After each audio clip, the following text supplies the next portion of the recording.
Welcome to the ABSN Game of the Week Live React Week 16. When you're looking at this game, you're asking between the Pittsburgh Steelers and the Detroit Lions, you're asking yourself, who needs this more, the Lions or the Steelers? If you ask me, the Lions. Because remember, if the season were in today, even with the win, even if they get the win, it's not going to help. Green Bay, who sits in the 7 slot, holds the head-to-head tiebreaker over the Lions. They need the Packers to lose out, and they need to win out. And that includes today's matchup against the Steelers.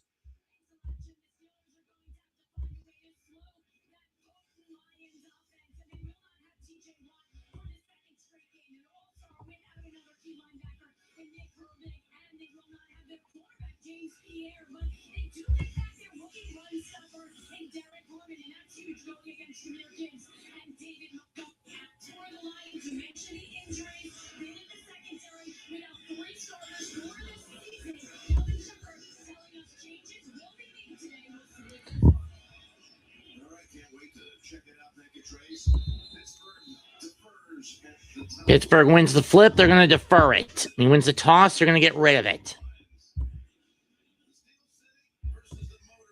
Hello, Grega. Kicks away.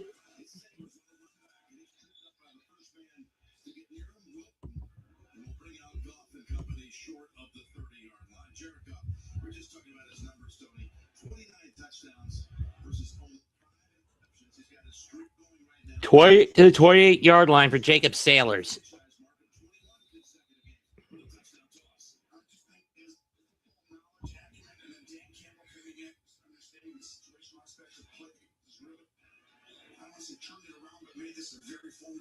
Drop back.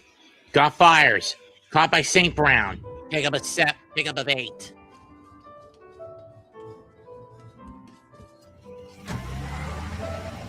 We all have a name.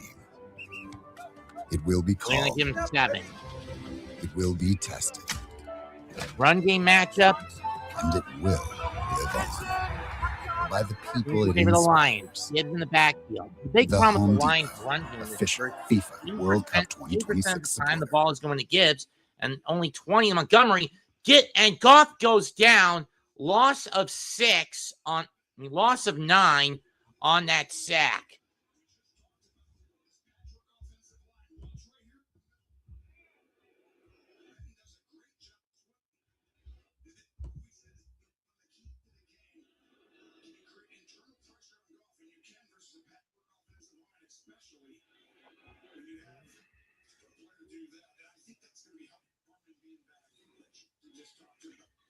Last week against the Rams, a miserable 5 of 13, so it was actually an 8-yard sack. Empty sack, screen pass to Gibbs. And he's not going anywhere on that one.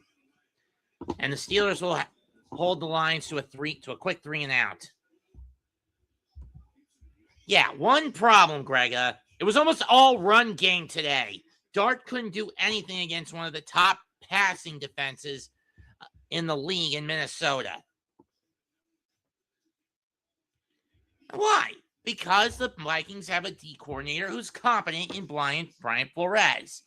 Punt is away.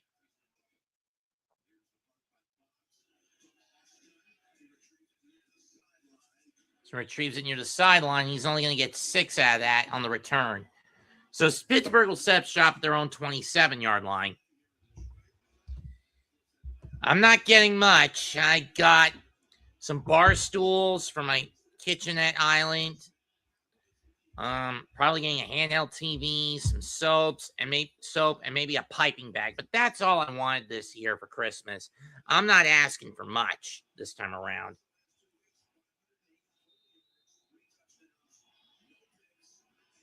In career against Detroit, most of it with the Packers, Aaron Rodgers has 18 victories. From the 29, fakes the handoff. Off to Warren. Bootleg, incomplete. Was looking for Metcalf. Good coverage on the play by Rocky Yassin. Like I said, I'm not wanting much. I don't want much this season. I don't really want much this year for Christmas. I mean, with how bad this economy has been, even with Trump coming back, and tariffs going to put a massive hit, and no more taxes is on anything. Inflation starting to fall again. There isn't really much I could want for Christmas this season. Maybe next year I'll want more, but for now, I'm just keeping it minimalistic. Hand off to Warren. Nice cut over the 30, 35. Gets a first down. Pickup of 11, maybe 12.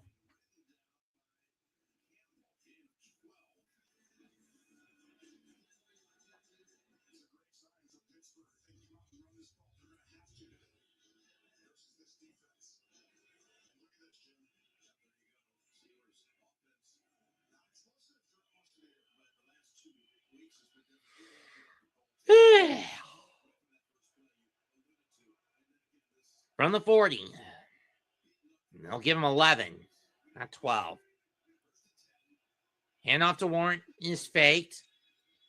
Dump pass, tipped, nearly picked. It was off the hands of Washington. Second down for the Steelers. 2:24 into the game. And I got pizza to stick in the oven.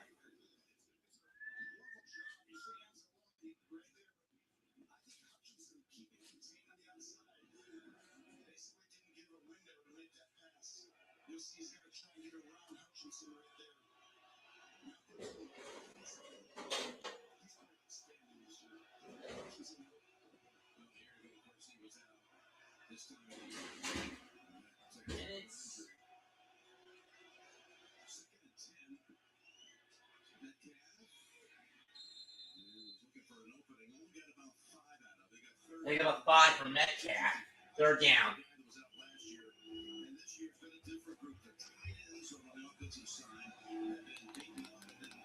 A win for the Steelers would ensure the consistency goes on, and at minimum, Mike Tomlin stays for another year to prove how much of a leader of men he is. Especially when you consider that Pittsburgh is basically football's Pharisee when you think about it. Last week against Miami, 4 of 13 on third down for the Steel Curtain. 3rd and 5 from the 45. Out of the gun, empty set. Rodgers drops back, looks, caught by Washington, and he's got a first down at the 36 of Pittsburgh. You know, the Lions, pickup of 19. For a gain of 19. I count 19, Jimbo.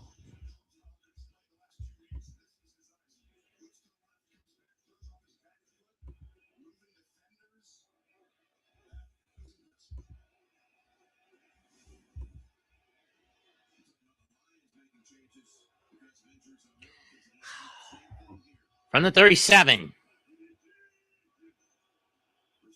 Hand off to Gainwell. He gets free, and he's going to get 5.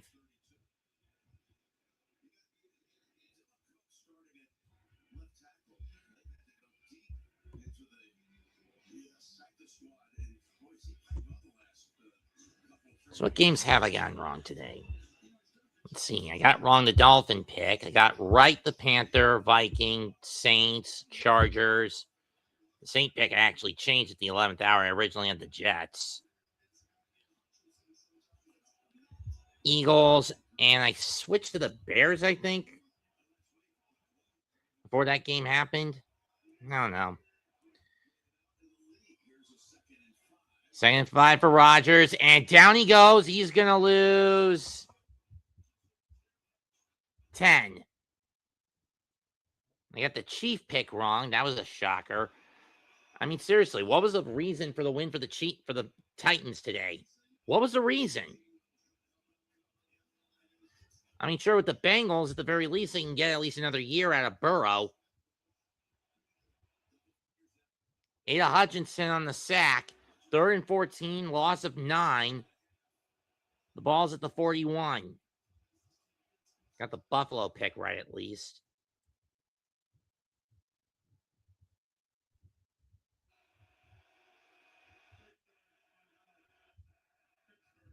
Pittsburgh didn't get set, so they're going to call timeout.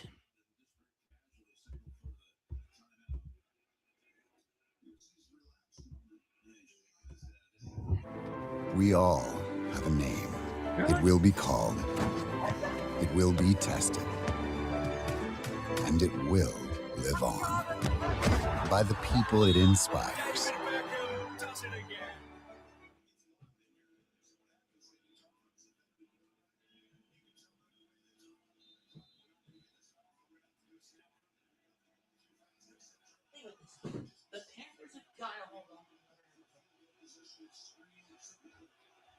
Third and 14. Ball on the Lion 41 for Pittsburgh.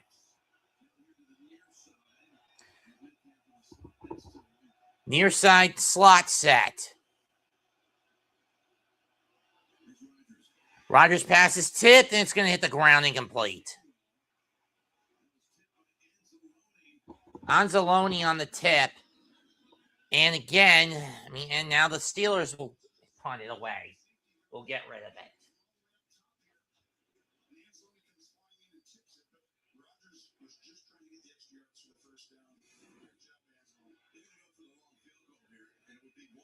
For Boswell going to go for the kick.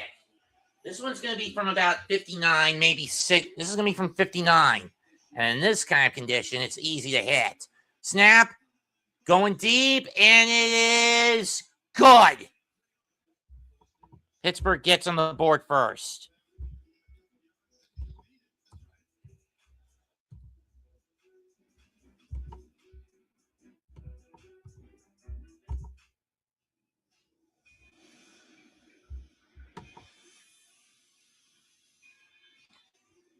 So Pittsburgh doesn't get a lot of forward momentum, but they do get enough to where they get on the board first. 3-0 Steel Kurt. 3-0 in favor of the Steel City.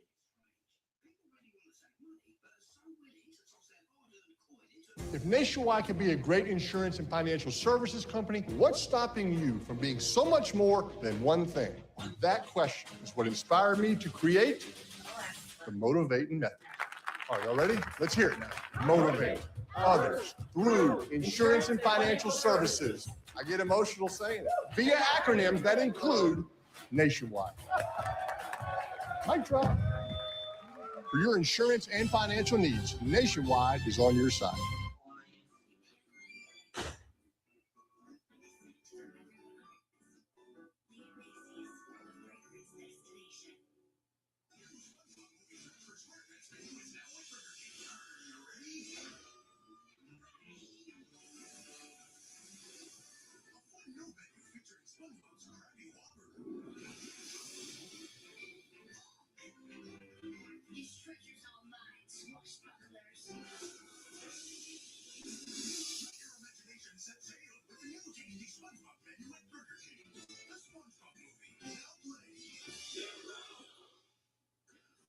Holidays are stressful, but Verizon's got a bunker sale on the new Samsung Galaxy S20. Right now.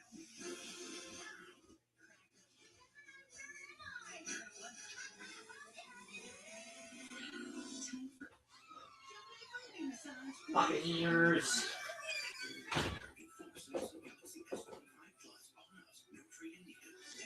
Rams, Seahawks.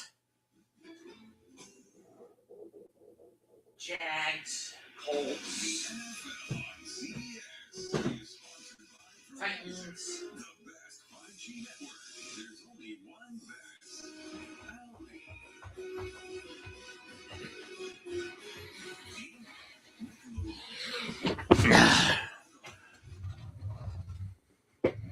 Done 2 for the Bills.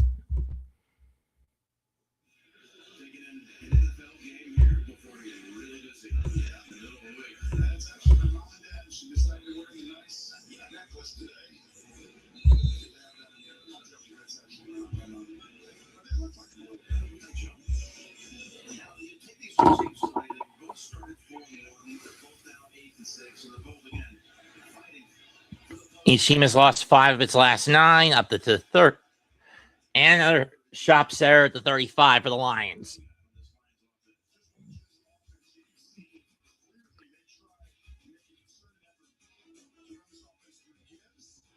And that's become a bit of a problem for the Lions. When you look at the previous 2 years, they ran their game through both Jahmyr Gibbs, not just through Gibbs on the ground, but also David Montgomery. The problem is with Ben Johnson now in Chicago, and the problem has become that with Johnson gone to Chicago, the offense has become too one-dimensional, being too reliant on Jahmyr Gibbs. Hello, Jets, mess. Hand off to Gibbs, and he loses it, but he gets it back.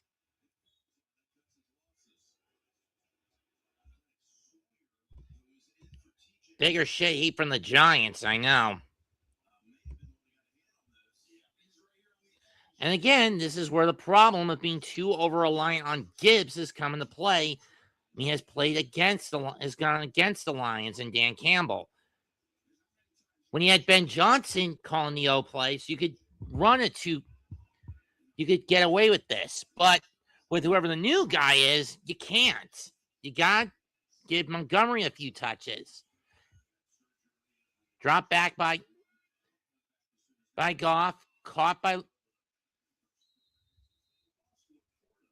the first skirt, and it's only a gain of 2.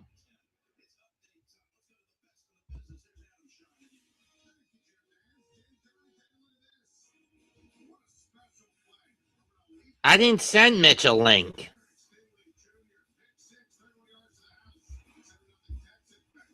Think, John.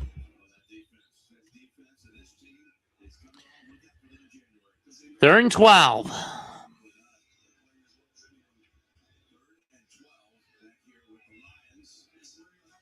Drop back. Caught. First down, Lions. Lance by Raymond. By Khalif Raymond.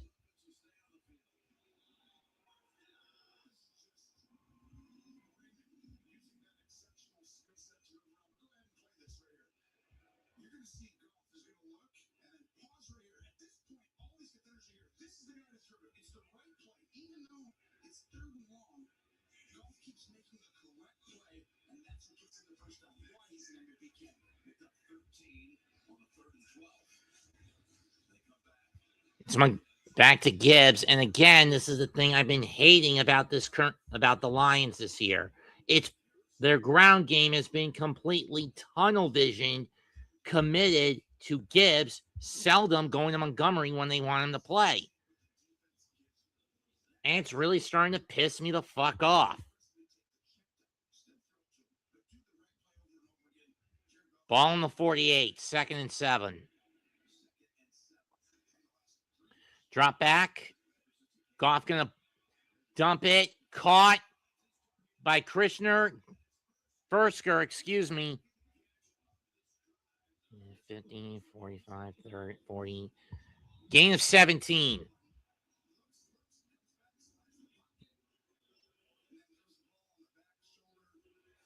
And for a 17-yard pickup.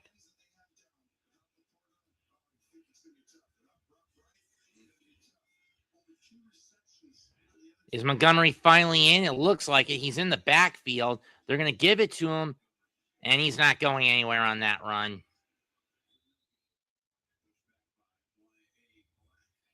Pushed back by Black.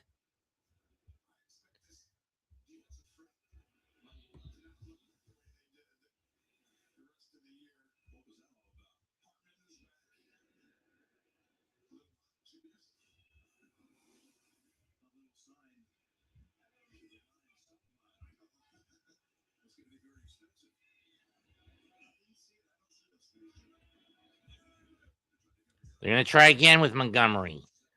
Up the middle again. He's going to find a hole. He's over the 20, 15, 25, 20. And brought down to 17 for a gain of 13. For a gain of 18. That's what I was looking for out of you, Monty. You little bastard.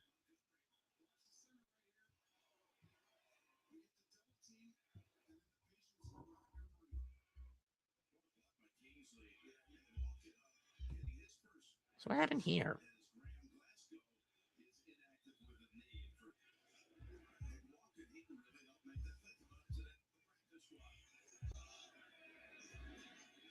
Oh.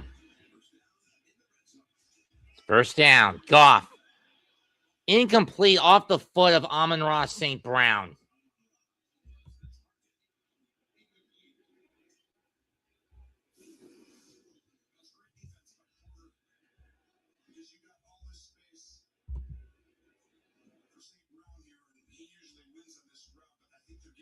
Greg, can you get him in here?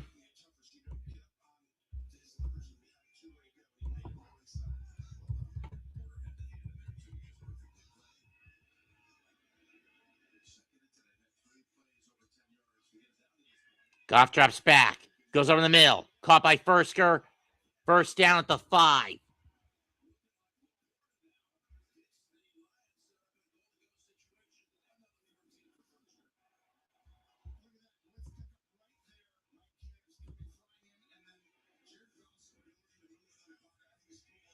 Four yards left. I think that's Gibbs in the backdrop.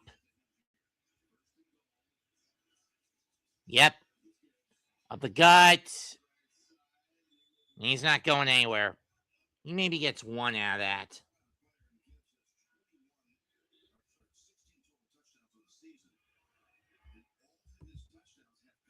If I had to choose my wrestler of the year, I have to say either Suji or Takeshita. Yeah, me want Mitch.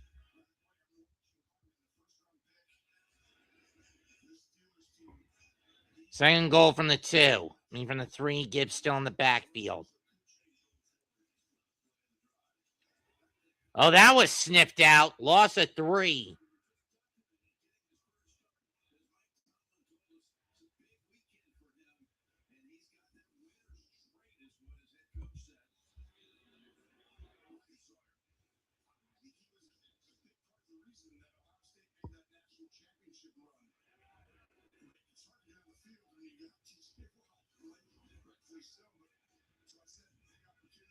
Plays for negative yards, 3-2, not in Detroit's favor. Montgomery comes back in. 3rd and goal from the 6. They fake the pitch. Hand off to St. Brown, but it doesn't work. Gain of 4 at most. Sawyer sniffing it out again. So what do you do here if you're Dan Campbell? Go for it or play it safe? I do like the trickery play here, but still, this was a stupid move.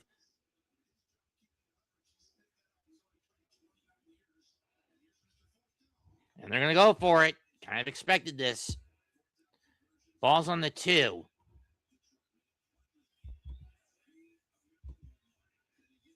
Can Montgomery get it? They're going to fake the handoff. Roll out. Goff looks, fires. No, it's dropped. And the Steelers will take over at their own 3 with 2:07 left in the first quarter. This is why there are some cases that's kind of gambling Dan can shoot himself in the foot.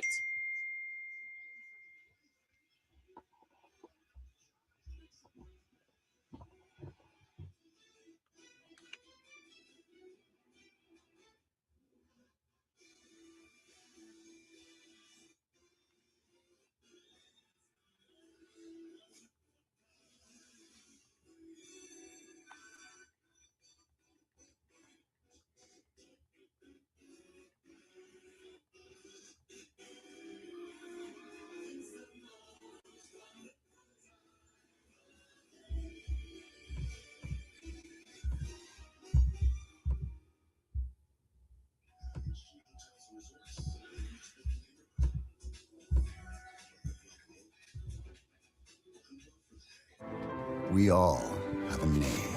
It will be called. It will be tested. And it will live on. By the people it inspires.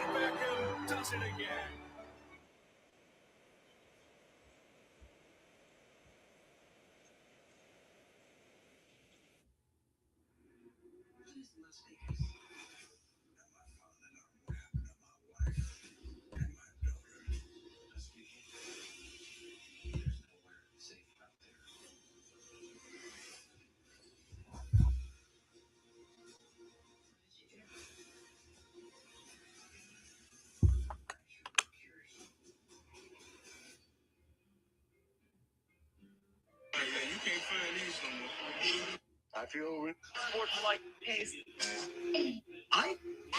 Let's do it. Oye.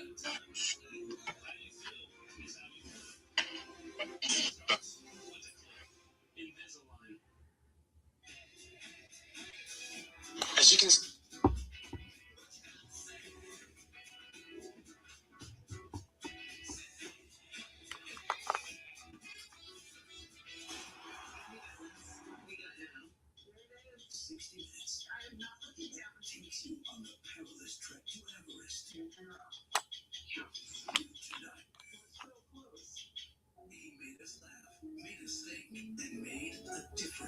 Entertainment legends remember one of their own.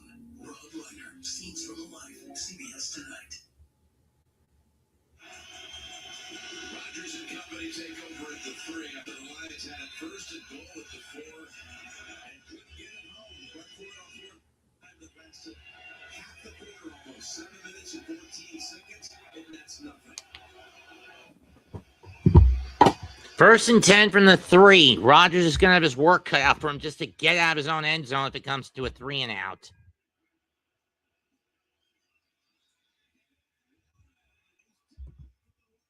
I know. And Harper loses and causes a 2-yard loss for Warren.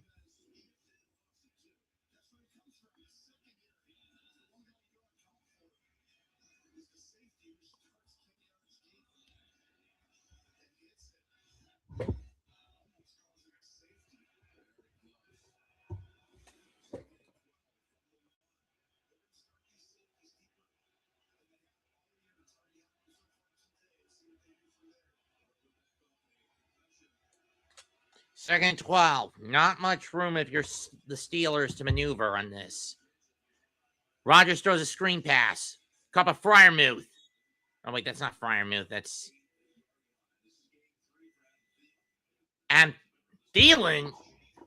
I heard he got let go by Carolina, but I wasn't expecting him to go to... I didn't expect him to go to Pittsburgh. Either way, gain of 7.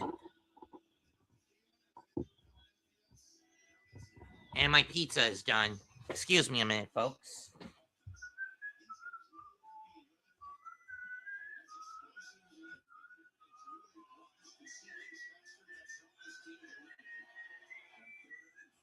Third 5 in the 8.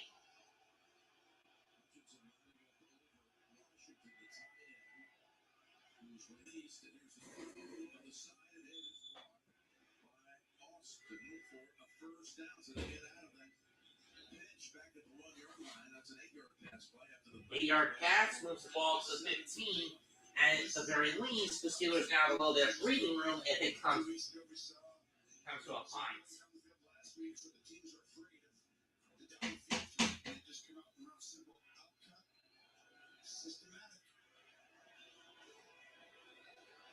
And this is going to be the end of the first quarter on this play. Or they're just going to let the clock run out.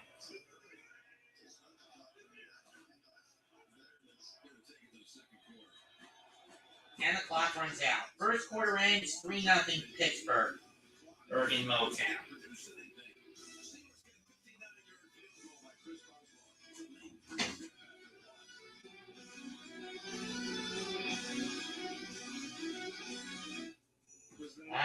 Nationwide is so much more than a great insurance company. They're also one of America's largest financial services companies. Like he's so much more than Saquon Barkley. I'm also Stay Calm Barkley. Oh, man, he struck my uniform. Whoever did... Calm in. Stress out. I'll never remember all this. Relax, Rook. When things get intense, we get incense. What a nice cleansing surprise. For your insurance and financial needs, Nationwide is on your side. The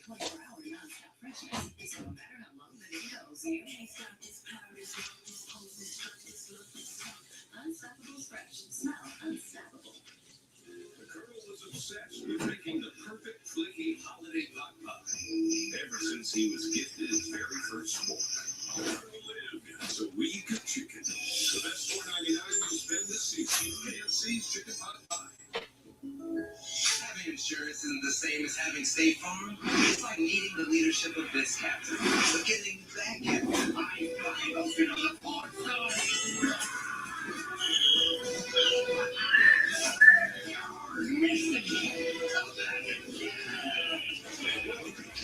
So don't settle for just any insurance. That's State Farm.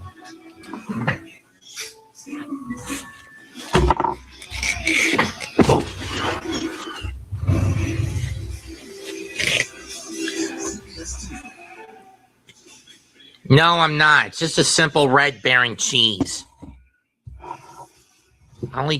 I only mainly do reviews if it's takeout or if it's a brand name snack.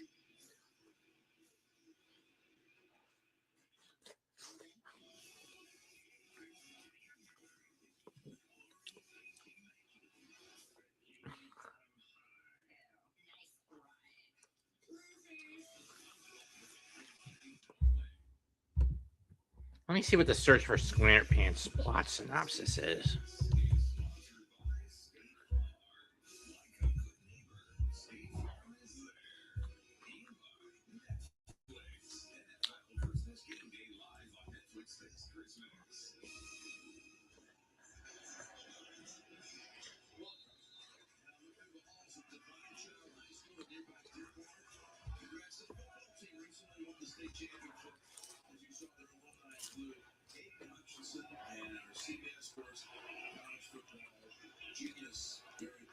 First and 10 from the 16 to start the second quarter.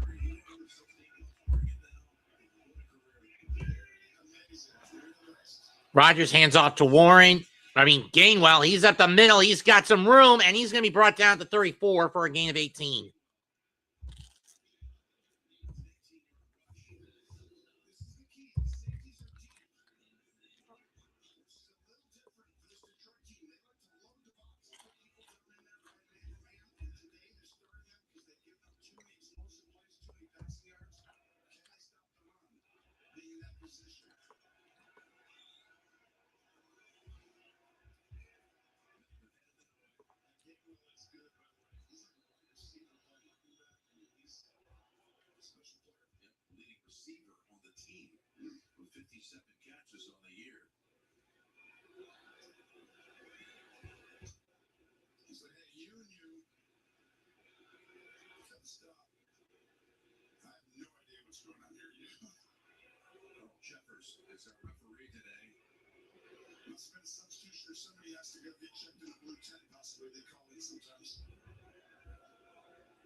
Clock resets to 10 on the play. Ball on the 34.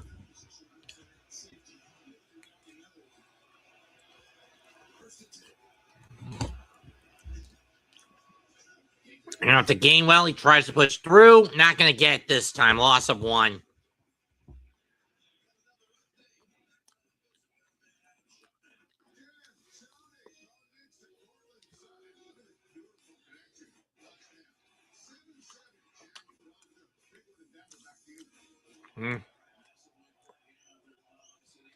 Drop back. Going deep is Rodgers. Incomplete. Do we get flag? No, we do not. Third down.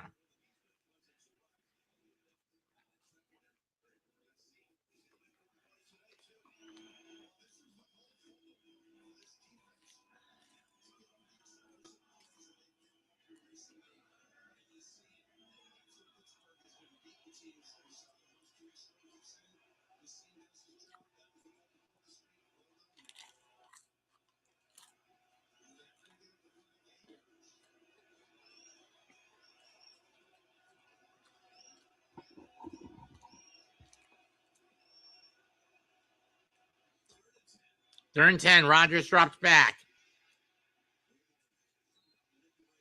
Incomplete.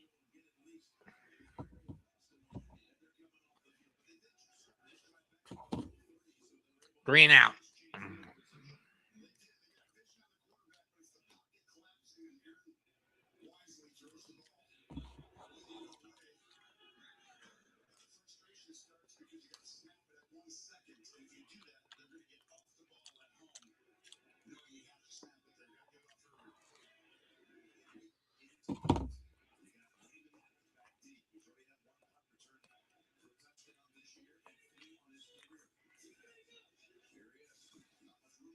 Not much room. Flags down. This is probably going to cut the positioning for the Lions in half.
Okay, so that's actually a boon for the Lions. Runners stayed out of bounds for too long, for those wondering what the call is.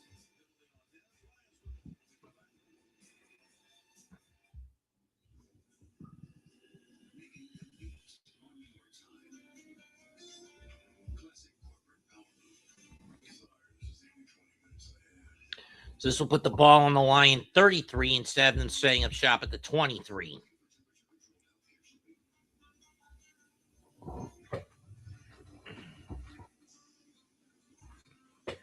I'm going to take some dinner for his first second at Packer. Lots of food.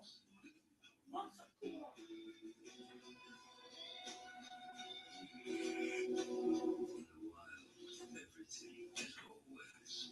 Well, number one draft pick's going to boil down next week between the Giants and the Raiders.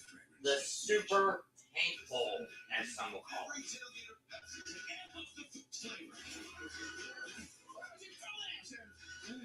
Oh. Woo.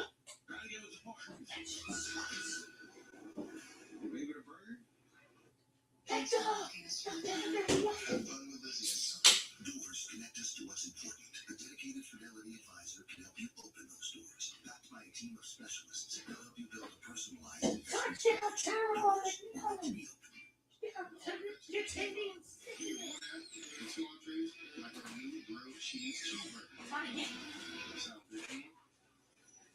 Smart kid.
And these amazing shots of today's game are provided by Nationwide. They hosted the draft here in Detroit in 2024. Out of this spring. Drop back by Goff. Gets it away. Caught by Williams to the 41. Pickup of 25. You have 26, I should say.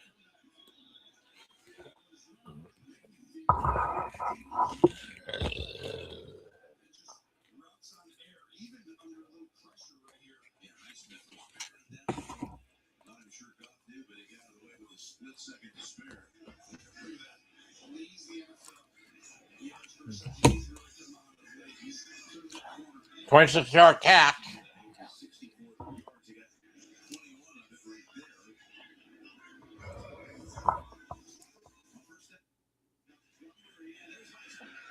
And Highsmith cuts Montgomery off, loss of 2.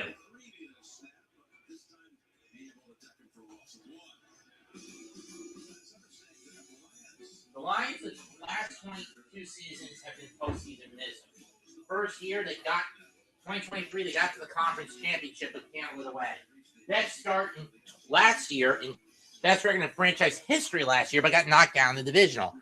This year, 4-1 to start winning 4 of their first 5, but have been flip-flopping since. Most recent game was a loss in Los Angeles. 2nd and 12, ball at the 43 after a 2-yard loss. Drops back, caught by once again, gain of 4.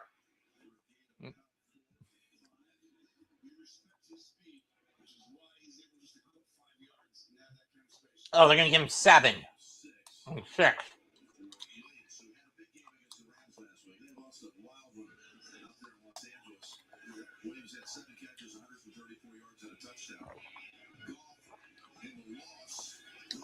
Matthew Stafford's Detroit franchise record with his 10th 300-yard game and 3 touchdowns. 3rd and 6 from the 37. Goff drops back. Caught by St. Brown. But we got flag, but what's the call here?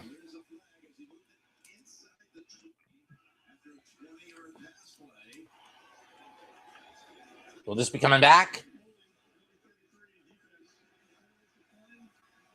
Nope, hold on the D. Penalty waved off. First down, Lions.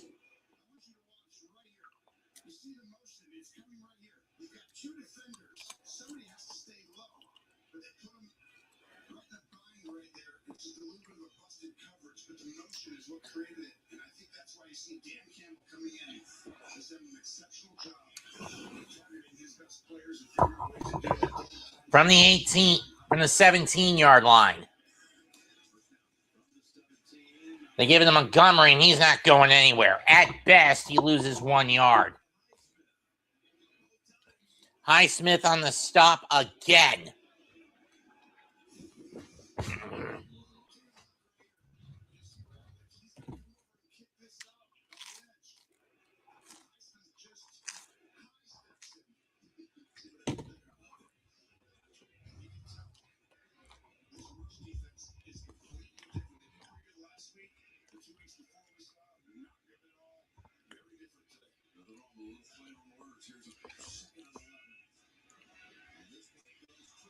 Went to Gibbs, but it tipped off his hand. Incomplete.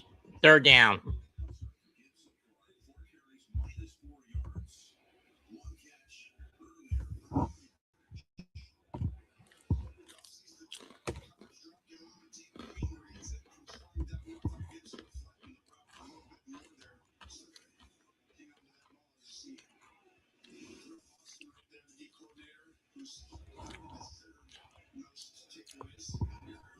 Here's Terrell Austin.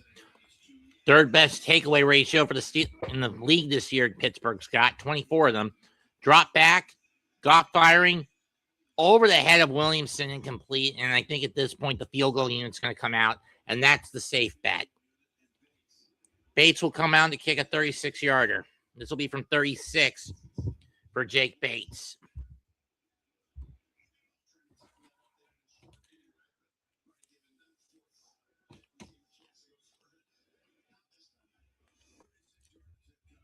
Yeah, not in this case.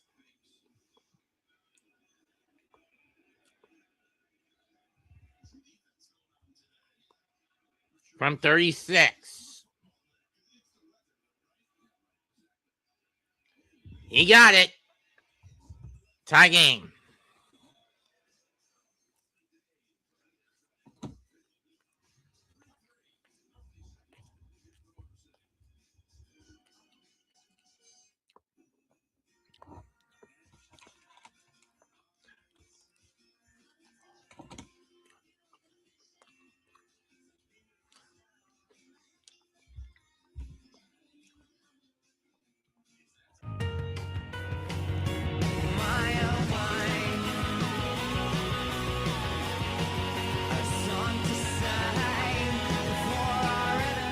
Versace arrows for men.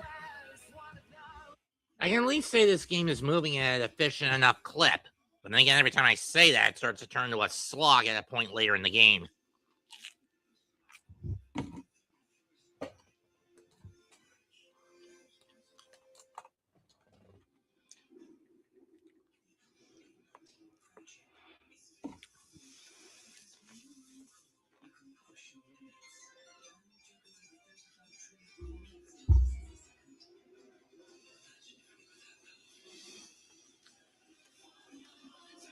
Esteemed Casper High faculty, I present your all-day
And ball on the 29 to start.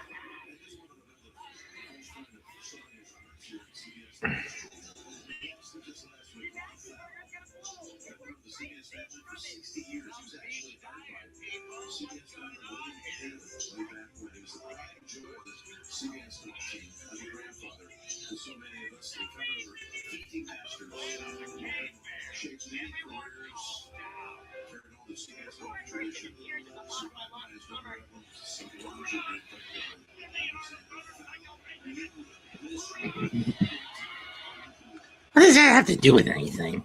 Oh, well. 1st and 10. Rogers drops back. Dump to Fryermuth. He's not going anywhere. Screen to Fryermuth. He's not going anywhere on that one.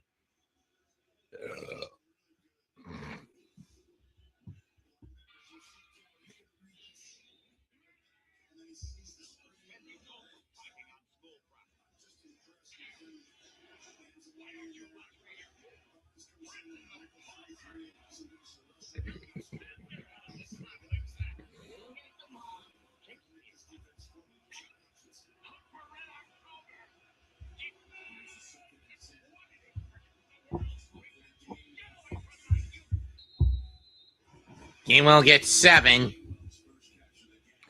First catch of the game for Kenneth Gainwell. 3rd and 6. Oh, they only gave him 4. Never mind.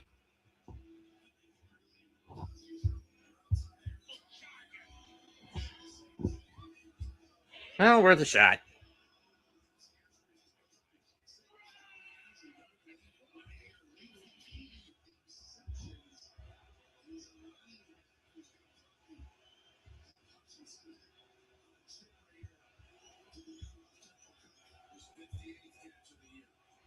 Third and 6 from the 32.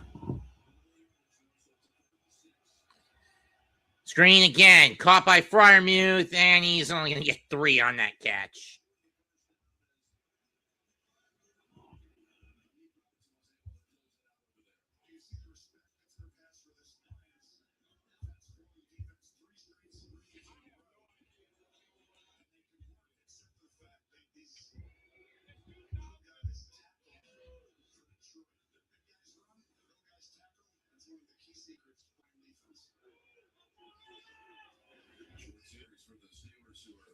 Fourth and 3. Kick away. There it goes.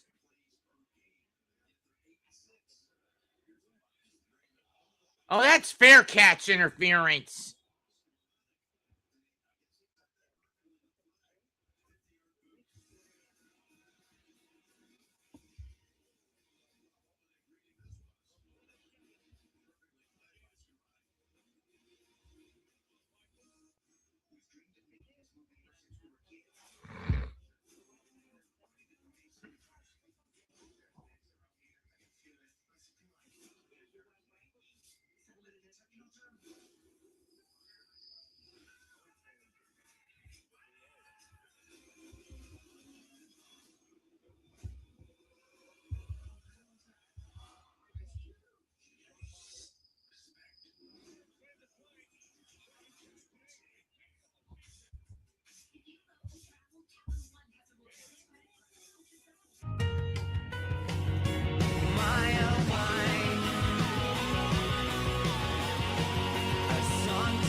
Versace Eros for men.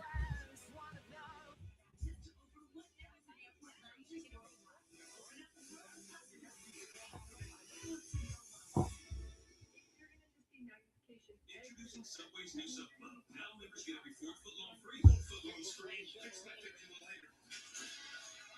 4 footlongs free. Pick the favorite sale for insane. Join Sub Club and get every fourth footlong free.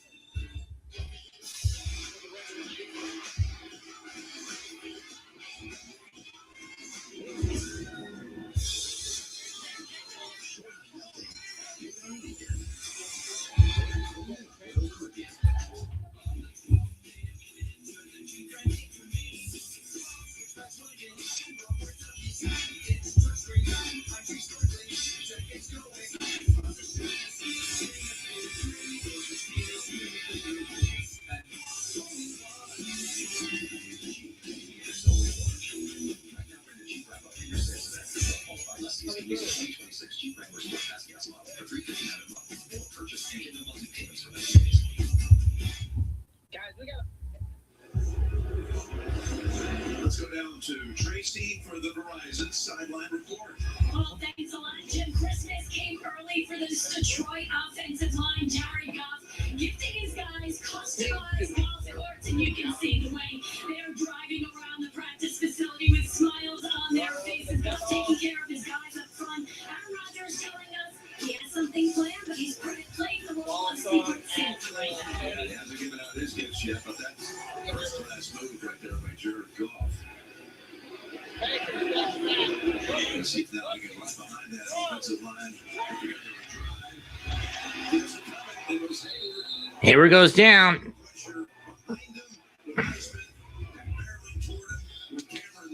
Loss of 5. Sack. Down goes Goff.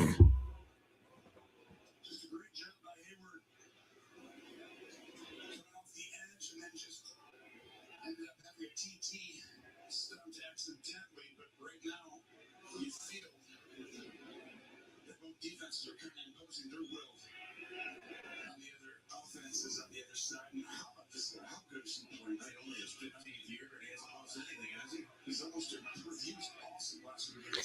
Second 15 from the 9. Screen pass. That was incomplete. Again, I do not understand why the Lions are going screen to Gibbs when they're getting swarmed like that. That ball was horribly thrown, and even if it didn't, and that ball hit the ground anyway.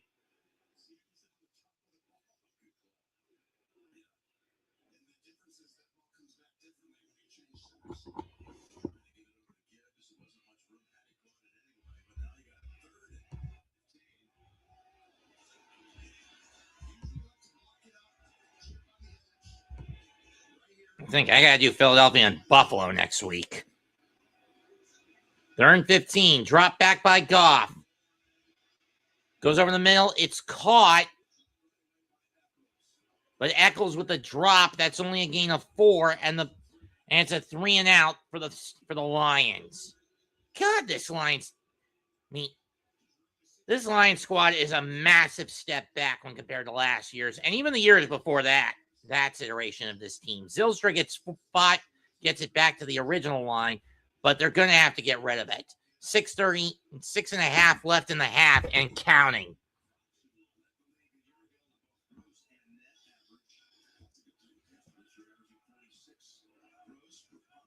It's a decent kick. Fair catch at the 30. We got flag for illegal block to the back on Pittsburgh, and that's going to force them back about anywhere from 10 to 15 yards.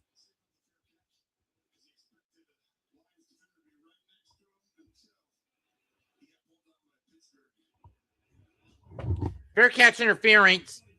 22 of the return team. 10-yard penalty from the end of the play. First down, Pittsburgh. So we'll go to a break with 6:18 left in the half. Tied at 3 in Motown. Merry Christmas, Miss NFL fans. Thank God when the postseason goes, I don't have to wear this piece of shit jersey. For a month. For at least a month. He comes around, I don't have to wear this shit heap of a jersey for a month. Because unless the Giant, for at least 3 months, because when draft day comes, because unless Nationwide is so much more than a great insurance company. They're also one of America's largest financial services companies. Like, he's so much more. Finally decide to pull their heads from their dick, the front office finally decides to pull their heads from their dicks and decides to shut out the fan base in terms of the decision making. And Mara runs the team based on pure logic, or at the very least has the sense to say that logic dictates, I've been killing this team with my own incompetence and people-pleasing tactics.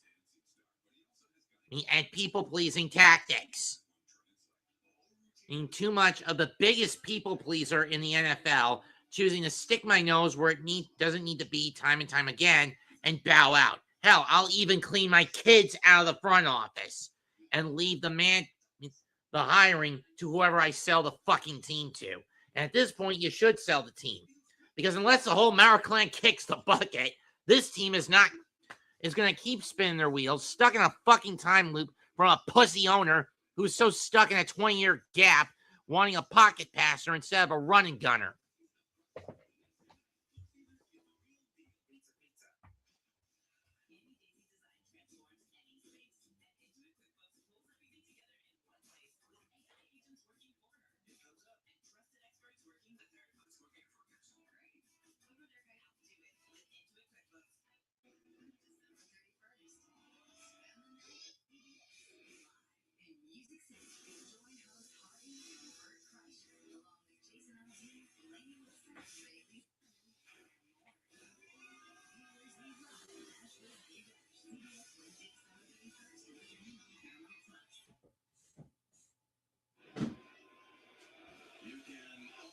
Sundays right through the AFC Championship.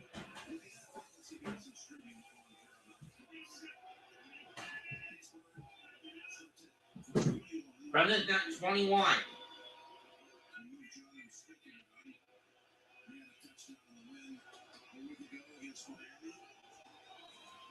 Bishop Warren. Loss of 1.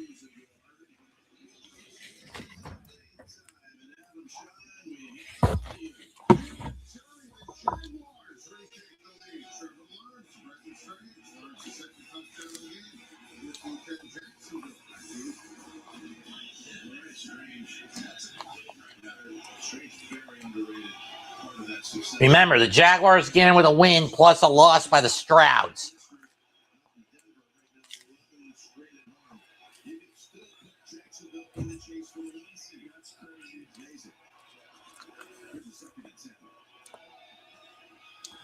Rodgers drops back, gonna throw a screen to Warren. He catches it, gets some breathing room, and he's gonna get 6 on that. And he's gonna get 7 on that catch.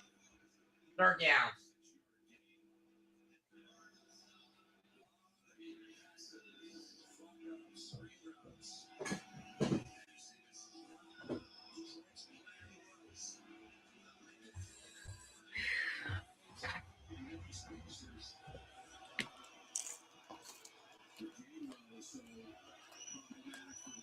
Third and 4 with 5 minutes left in the half. The ball on the 26, Evan of the Steelers. Empty set. 3 right, 2 left. Left, 2 right. Rodgers. Down he goes. Loss of 6. A.A. Hutchinson again.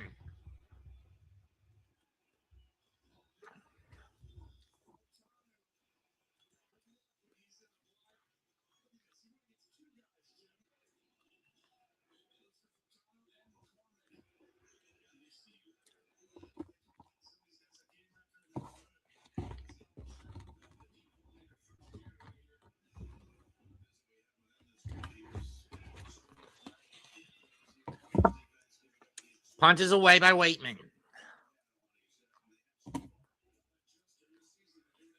From the 26. Over 30, 35, 37. 38.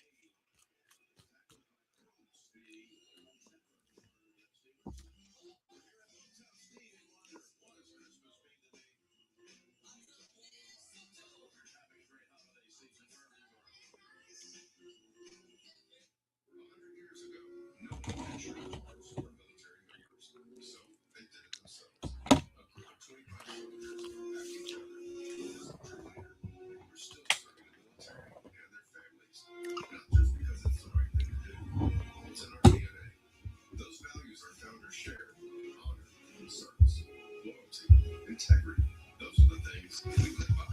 Why our members know we'll be there. Because at USAN, we take care of our own.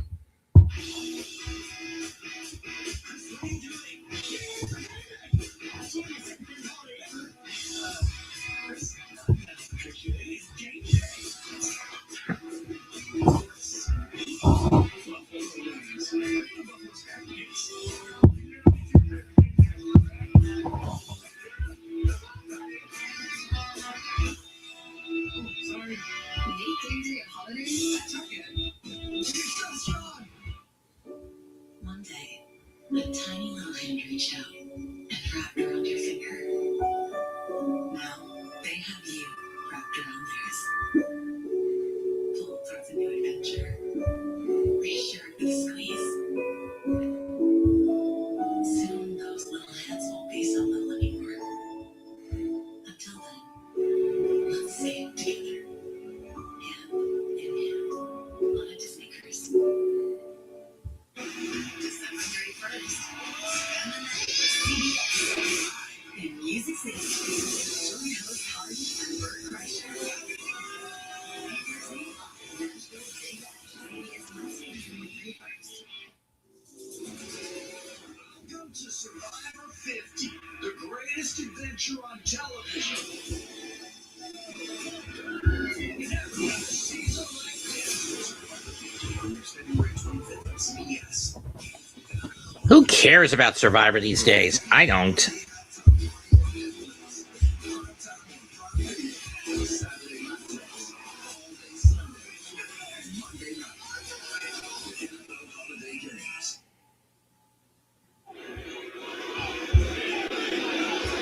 Back with the Lions' possession of not that first down put up by either side in the last 7.5 minutes.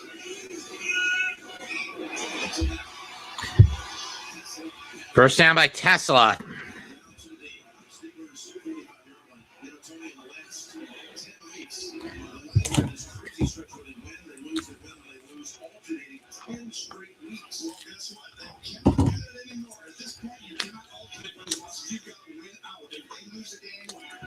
First and 10 from the 48. Remember, if the Lions lose a game, they're out of the hunt.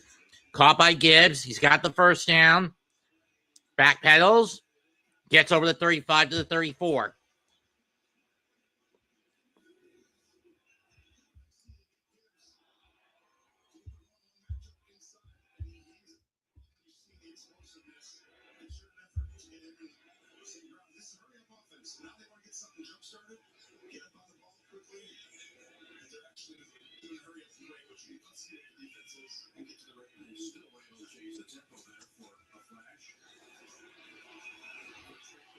Caught by Williamson to the 28. Getting a 6. Getting down to the 2-minute warning. And remember, if Pittsburgh loses, they're going to be on their toes watching tonight's game between New England and Baltimore. Because if Baltimore wins, that makes a tiebreaker going into the season finale between the two teams all more vital. In Pittsburgh, all the more vital. Because whoever wins that game essentially wins the North. And Pittsburgh, for the last couple of years, has squandered the division lead to Baltimore. Well, sure, in 3 of the last 4 seasons, they managed to sneak in.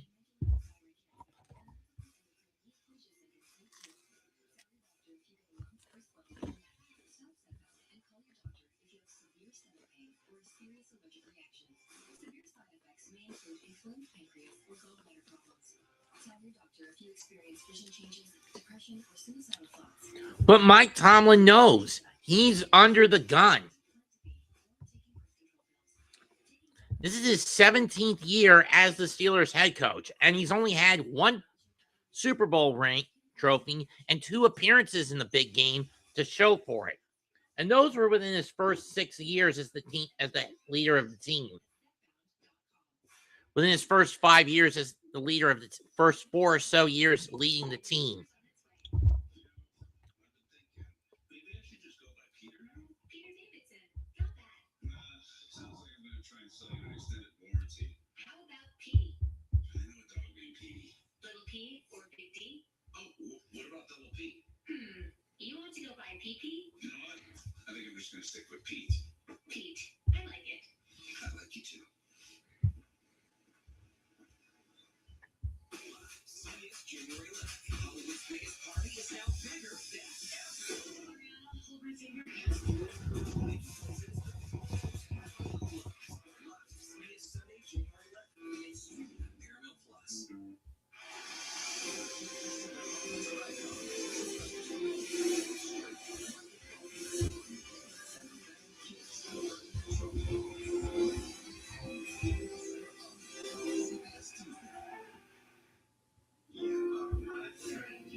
Yeesh. And the biggest run of the day for the Lions so far tonight was an 18-yard pickup by Montgomery on a drive that basically stalled because of excessive gambling by Dan Campbell. 1st and 10, second and 4 from the 29. They're going to hand off to Gibbs, and he's going to be a yard short.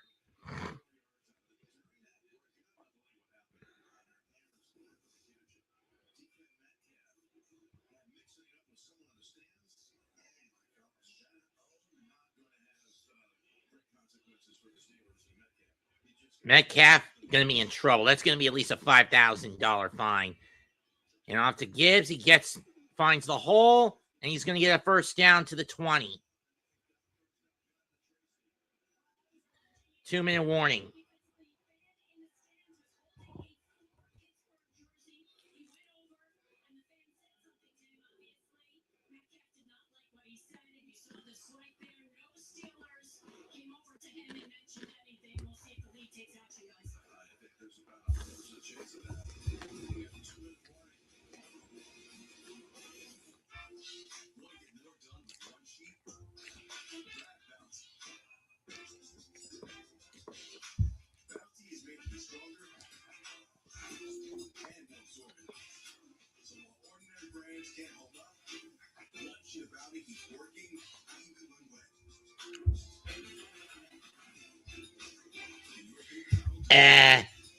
No.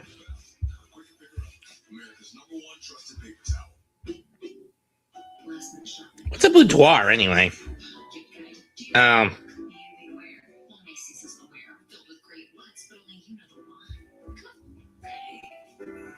Never mind.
Touchdown Lions!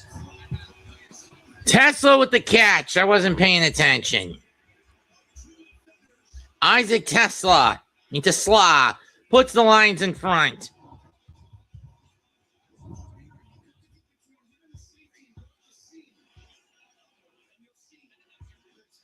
What a catch.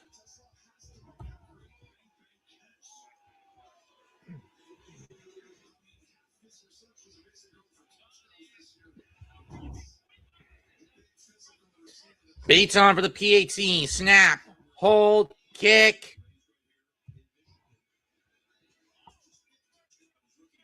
Good. 10-3 Lions.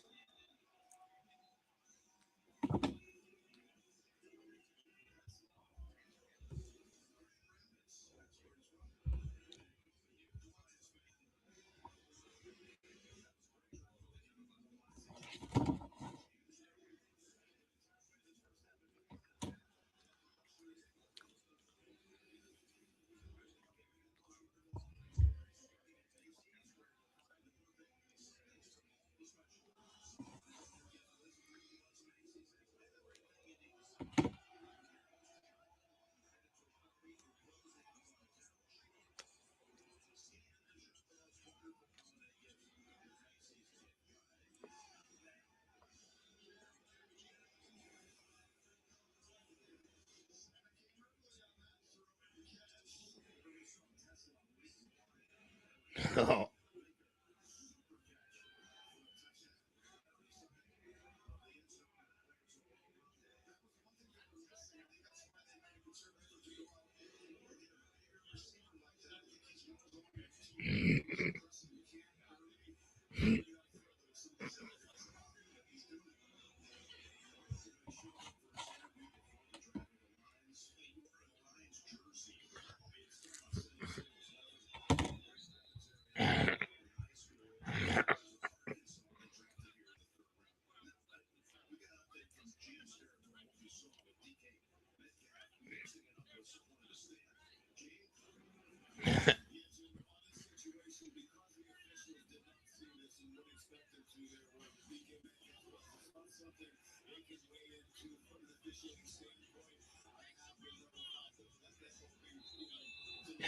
Remind me to kill Mr. Beast for half of the shit he puts his people through. These people, he guinea pigs and this shit through. 1st and 10, Pittsburgh. Balls are 20. Rodgers out of the gun.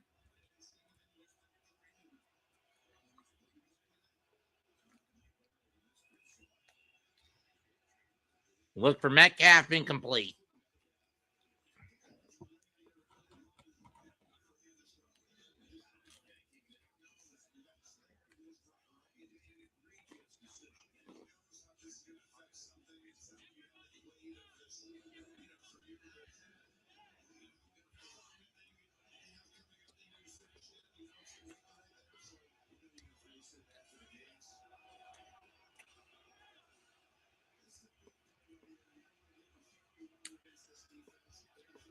I'd crack after about 3 days in that house.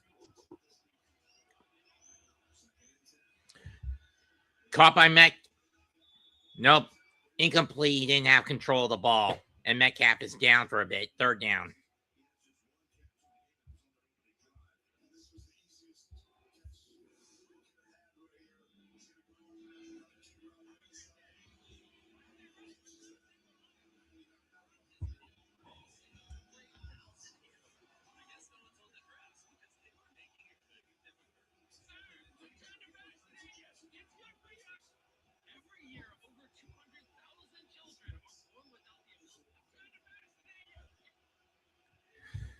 Third and 10 from the 20. Empty set. 3 receivers to Rodgers' left. Rodgers looks. Screen to Freiermuth. Got the 1st down.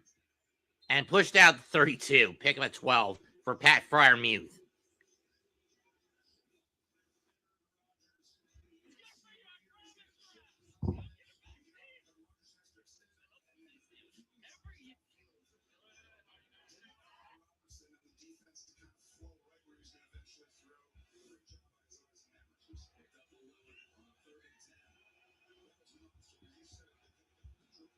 Oh, they gave him 11. I thought it was 12. Anyway, Rodgers drops back again. Caught by Freiermuth. Gain of 6. Gain of 5.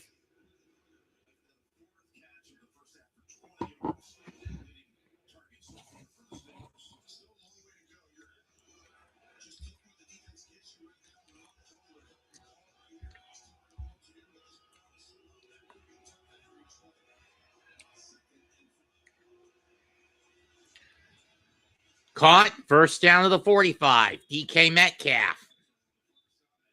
But we got flag.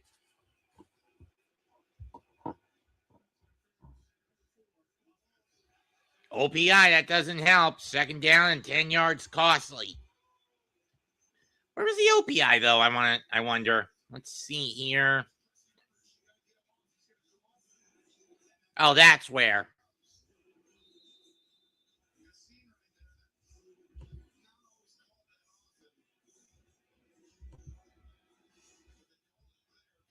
Second 14 from the 27.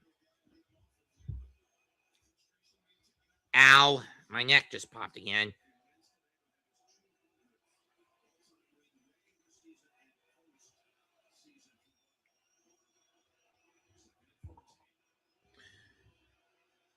Drop pass. Caught by Gainwell, and he'll only get 4 back. And only get 3.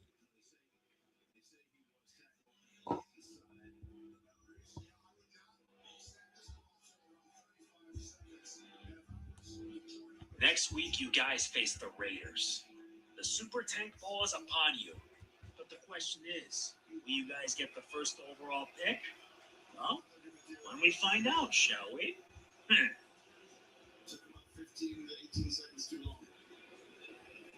Next week, you guys face the Raiders. The Super Tank Ball is upon you. But the question is,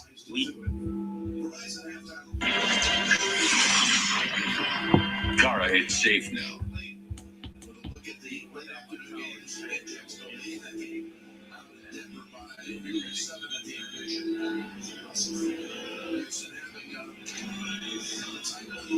They're in 11.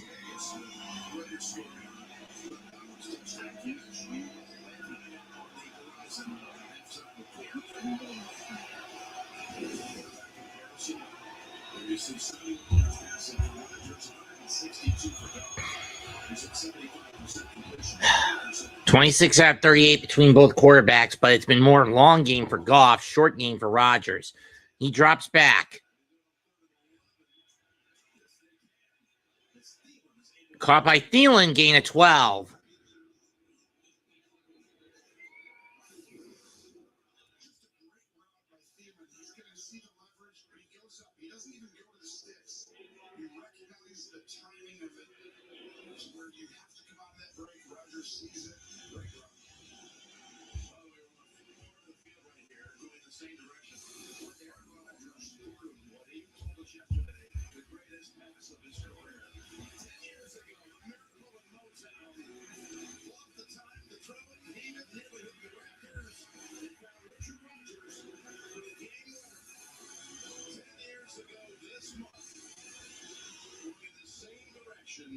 A vintage throw for the then 32-year-old who's now 42 and still doing amazing things.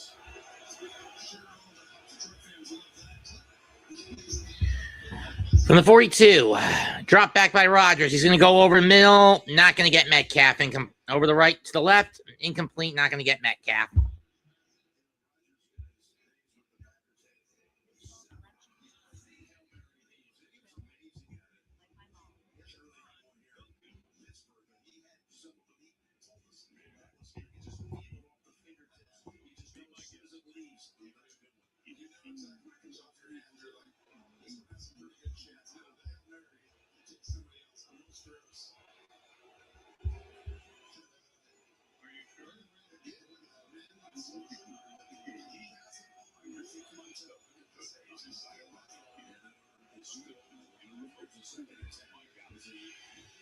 Swat away, third down.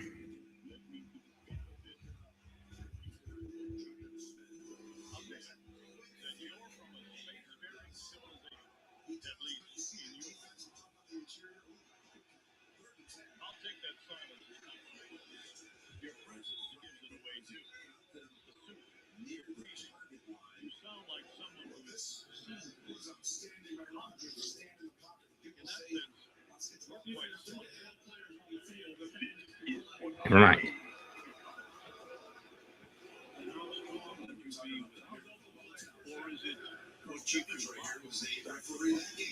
This was the Aaron Rodgers special team. As you're substituting a guy running off the field every 100 years or something, snapped it all quickly.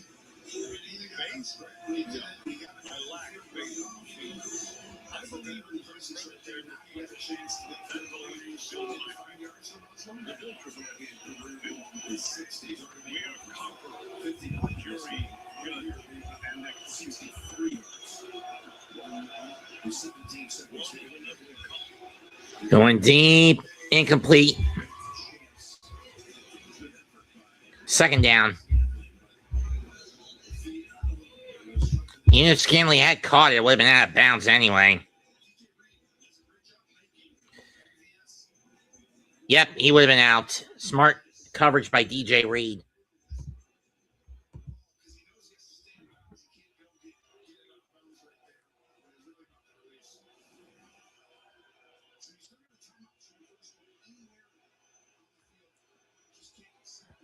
Remember, Pittsburgh deferred to start the game. They'll get the ball in the second half. Drop back by Rodgers. Pocket collapsing behind caught by Gainwell. He was down by contact.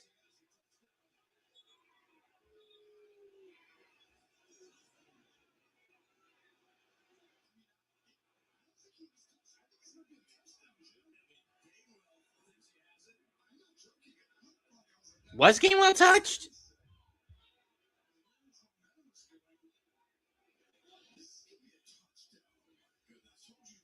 Did he get touched by Aldunze?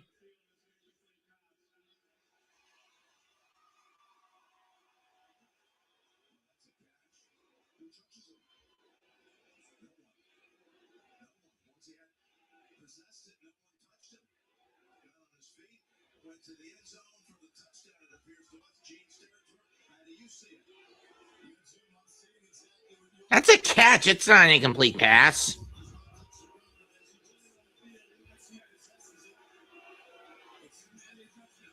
And they are going to give him the Kenneth Gainwell the touchdown. Interesting.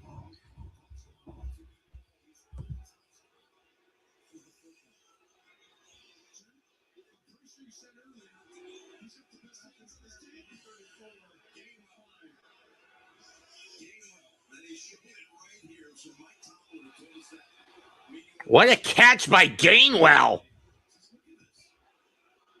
And he was not touched as he got up.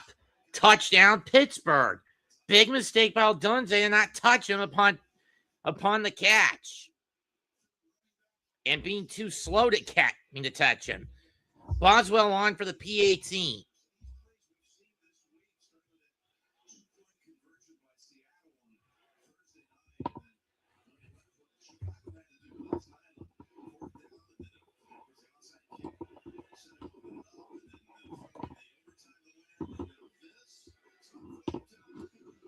This week has been fucking insane. I'll give it that much. Snap, hold, kick, good.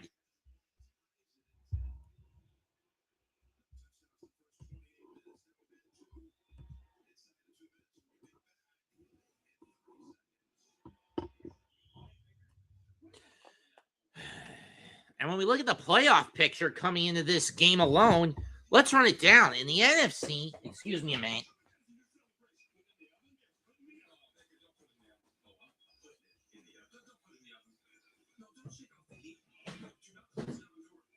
At this point, the Seahawks, Rams, Eagles, and Bears have all essentially, in my view, clinched playoff berths, with Philadelphia clinching the division, the East division.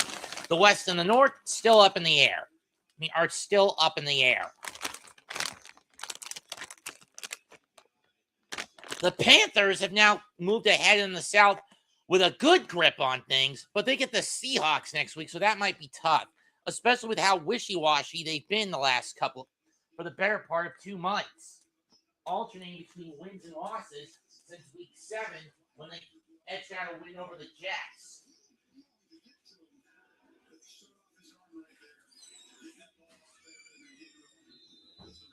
Now, if you don't believe me, look at the record. Week 8, crushed by Buffalo. Week 9, edged one out over the Packers.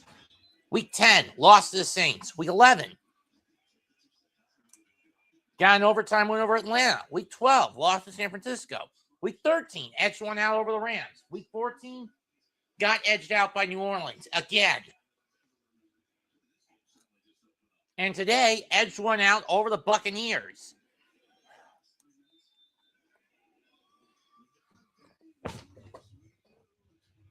Goff will take the knee. We go to the half, tied at 10. Pittsburgh will get the ball to start the second half. Playoff life is very much at stake for both teams, but more so for the Lions than for the Steelers. But more so for the Lions than for the Steelers.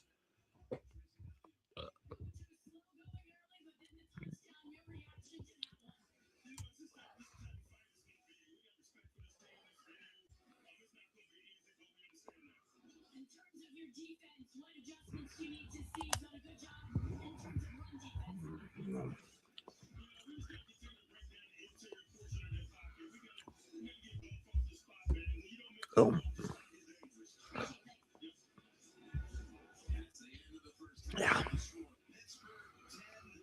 Now we run down the stats.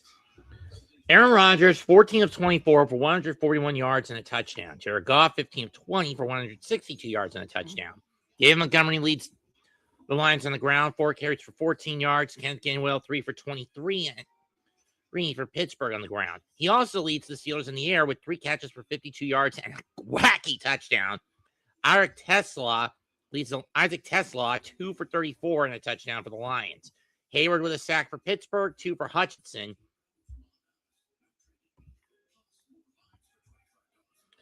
Additional run game, 9 yards for Jalen Warren on 3 carries. Jahmyr Gibbs, 6 carries for 5 yards. Both quarterbacks have been sacked twice. 15 yards against Rodgers, 13 yards against Goff. Anthony Fursker, 3 catches for 34 yards. Jameson Williams, 3 for 33. Amon St. Brown, 3 for 30. Khalif Freeman, 1 for 13. Jahmyr Gibbs, 2 for 13. Shane Zylstra, 1 for 5 for the Lions. Other receivers for the Steelers, 3 for 32 for Adam Thielen, 4 for 20 for Pat Freiermuth. Darnell Washington, 1 for 18. Calvin Austin, 1 for 8. Jalen Warren, 1 for 6. DK Metcalf, 1 for 5. Marcus Valdes-Scantling, no catches. Same thing with Jonnu Smith. Gibbs fumbled the ball, but he was able to pick it back up. Brandon Eccles leads the Steelers in tackles with 4, along with Alex Highsmith and Jack Sawyer. 1 sack for Canu Benton and Cameron Hayward. 2 sacks for Aiden Hutchinson, though it's Jack Campbell leading the Lions with 6 tackles. Gainwell, 1 return for 29 yards. Jacob Sailors, 2 for 57. Jake Bates, a 36-yard field goal. Chris Boswell, a 59er. Of course, Walt Waitman, 3 punts for 150 yards. Jack Fox, 2 for 107.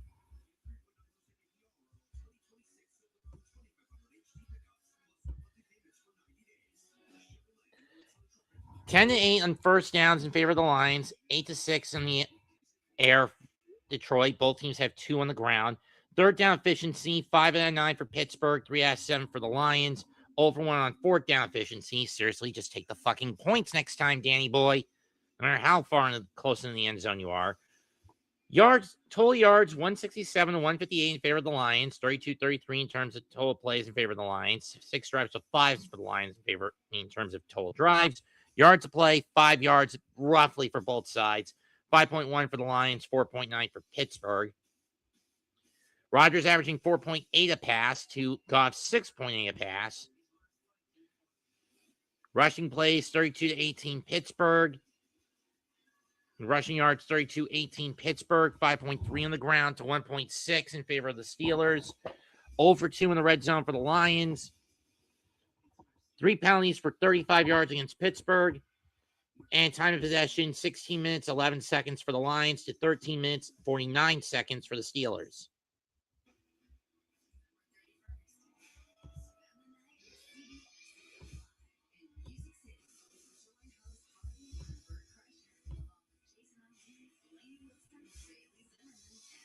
And the other games that have gone on this weekend. On Thursday, in a thriller between the Seahawks and the Rams, the Seahawks edged out a 37-38 win in overtime to take over the top spot in the NFC as well in the West. On Saturday night, the Eagles dominated the Commanders 29-18 to become the first team in 21 years in the NFC East to go back-to-back.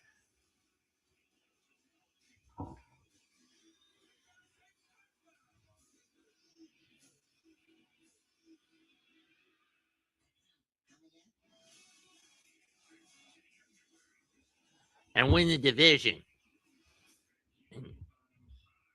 The Bears moved back in front in the North with a 22-16 win over the Packers last night in overtime. Other games that occurred today. The Saints crushed the Jets 29-6, dropping their own draft stock. The Bills clobbered the edge out a win over the Browns 23-20. What was the reason for the Titans coming out on top over the Chiefs 26-9? I mean, I know it's C.J. Gardner-Minshew, but I thought he'd do better than this shit.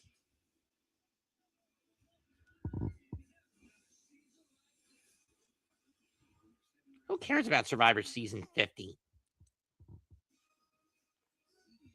It's getting redundant, especially when you took away the individuality of each of the seasons after the COVID pandemic, i.e., got rid of the cute names and subtitles for the seasons. Anyway,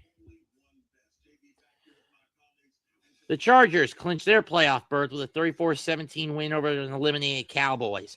The Vikings edge out a win over the Giants in a sloppy game on both sides, 16-13.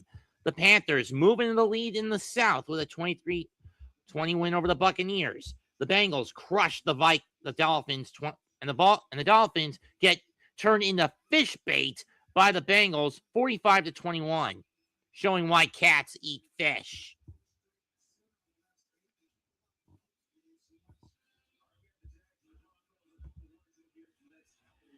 While the game's going on, the Jaguars and Broncos are tied, 11 minutes and 35 seconds left in the third quarter at 17.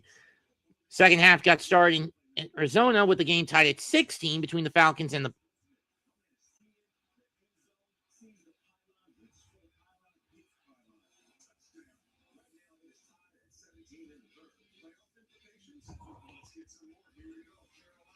right here. Bryce Young chased out of the pocket. Chases, dumps it to Jatavian Sanders. That made it a touchdown. Then 2nd and 9 with under 50 to go. Baker Mayfield trying to find a slot. He gets picked off. He was looking for Evans, who wasn't running in the right spot. And with that win, this knocks the Panthers into the division hunt leaders and puts the Bucs outside looking in. The last 3 years for any team to get into the South, they had to win the division. In the NFC South, they had to win the division. In the AFC right now, the Broncos have already clinched their spot. They're looking to become the number 1 seed.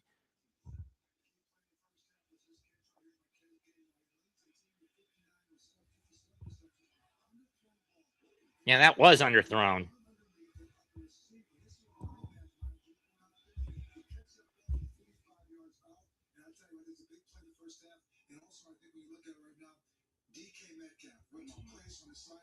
He's been targeted 6 times. I think Aaron Rodgers is trying to get him back into the game. But let's not talk about what's happening on the field. What about off the field now? And of course, let's get to the elephant in the room that occurred off the field. DK Metcalf is going to get fined for this. At best, is going to get fined. At worst, he's going to serve a suspension for next week's game on the behalf of Pittsburgh for next week's game against who do the Steelers get next week? Well, if they did, they would have fined him.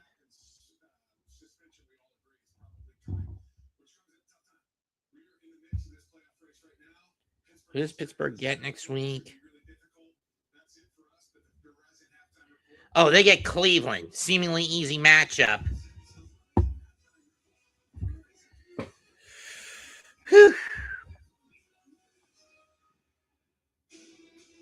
I'm surprised I'm getting the CBS call for the Panthers and Seahawks. But whatever.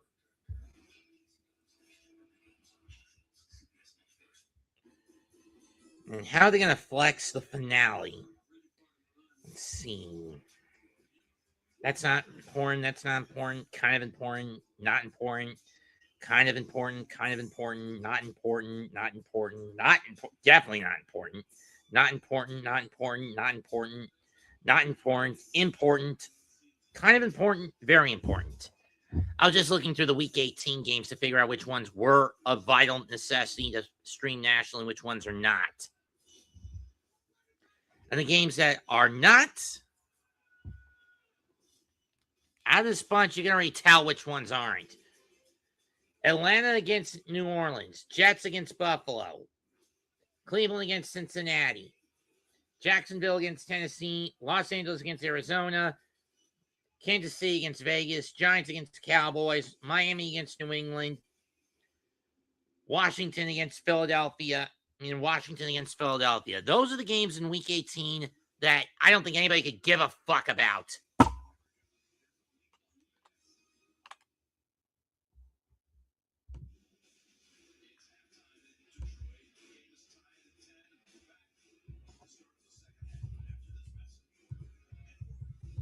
From your local CBS stations.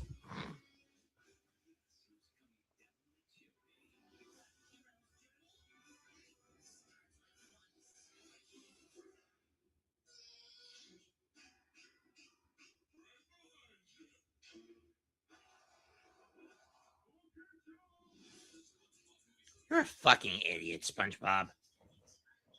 And people wonder why I hate what SpongeBob's become. The first 3 seasons were gold, but everything else has been varied, but predominantly doomed due to seasonal rot. I mean, at this point, I'm willing to hold the creators of SpongeBob, the writers of SpongeBob at gunpoint to just fix some certain tropes, but specifically one running gag. That is, give SpongeBob his fucking boating license. Have him get over his PTSD, or at the very least, have Mrs. Puff teach him the practical skills before putting him into the driver's seat for the exam, instead of putting him in the exam after the oral test. As immediately.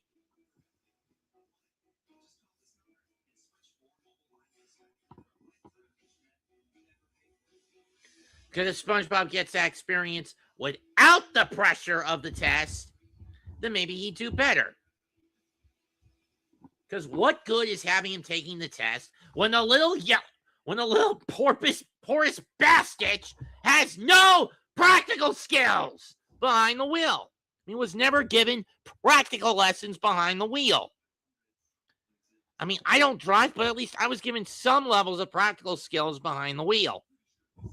I mean, honestly. It's a simple fucking concept, Mrs. Puff. Teach SpongeBob the practical skills by letting him actually get behind the wheel without pressuring him with the test right after the oral examination.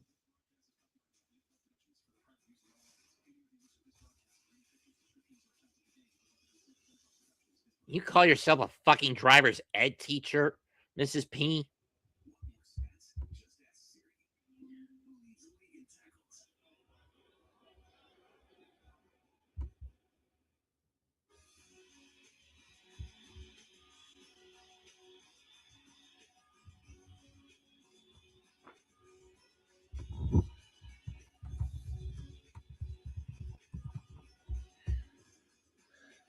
I wonder what Mikey's up to.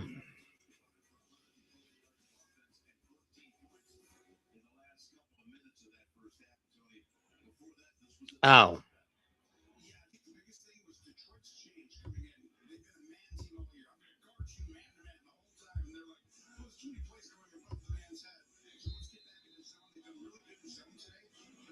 Guess he's watching the escape clause.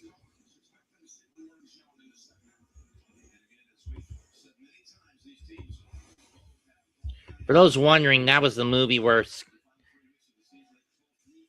Tim Allen's version of Santa Claus, Scott Calvin, was so hell-bent on wanting out after he disappointed his in-laws. So Jack Frost, who's an opportunist in the film, decides to show him one more clause in his contract, the escape clause, where he can go back in time and prevent himself from ever becoming Santa. It works, but it backfires horribly. Leon Frost turned.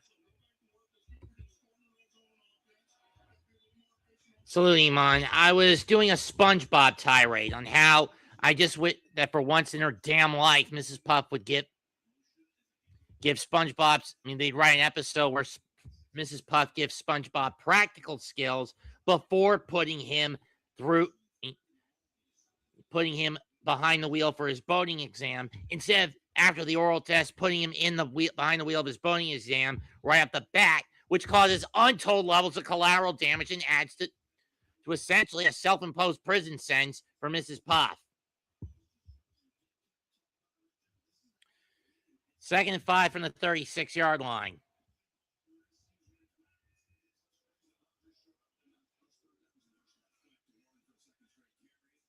Warren for a second straight carry. He'll get 2. Jaguars retake the lead over the Broncos. It's now 24-17 Denver. I mean, Jacksonville, excuse me.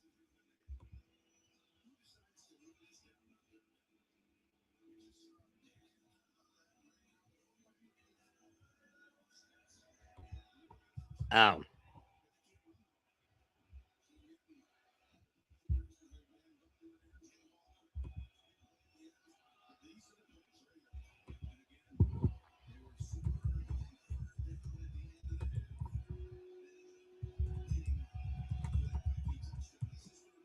Third and 2. Rodgers drops back, fires, caught by Metcalf, and he'll be brought down in midfield. Yassine holding on by the ankles. Gain of 11.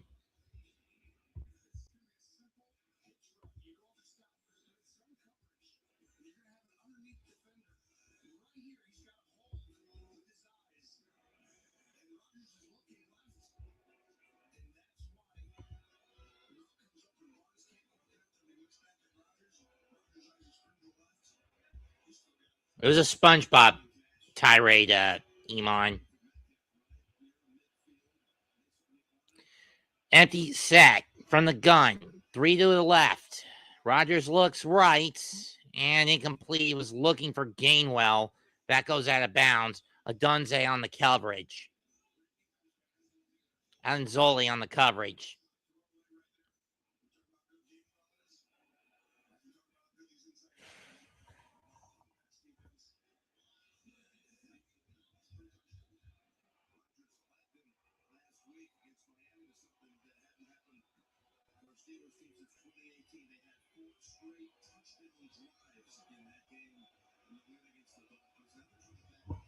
That was too damn easy against the Dolphins. 2nd and 10 from midfield. They get the snap off. Fires, overshot, incomplete, looking for Metcalf again. This time it's DJ Reed on the coverage.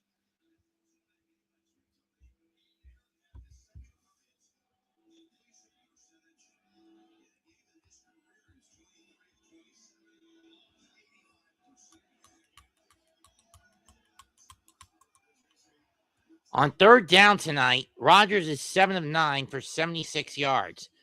Every other yard, he's a collective 8 of 18 with a touchdown on 66 yards.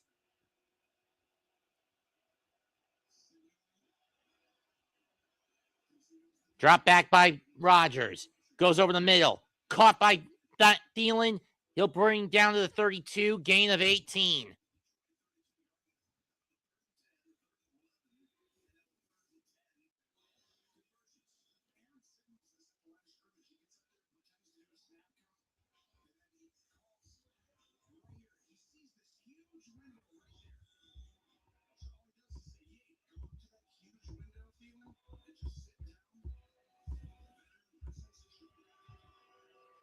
Third and 2.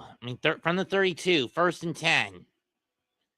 The handoff goes to Warren. He finds a hole. He's over the 20 to the 15. Brought down at the 11. Gain of 21. Nice cut by. Nice hole provided by Edward and a good cut by Hayward and a good cut by Warren.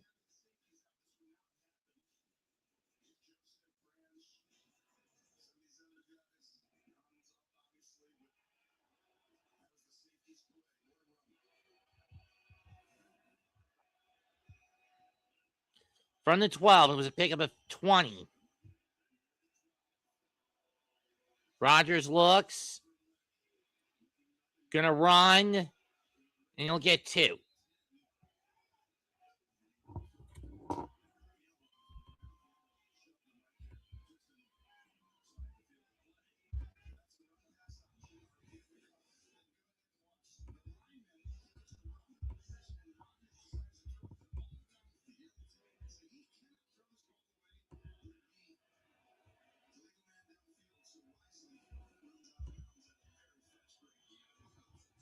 Second and 8 from the 10. 10 minutes, 4 minutes have gone by on this drive, or thereabout.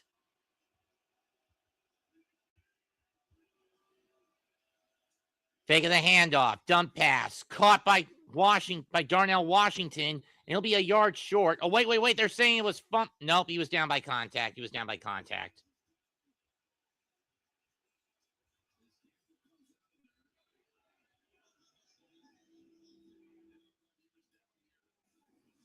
Let's see, gain of 6. He's down.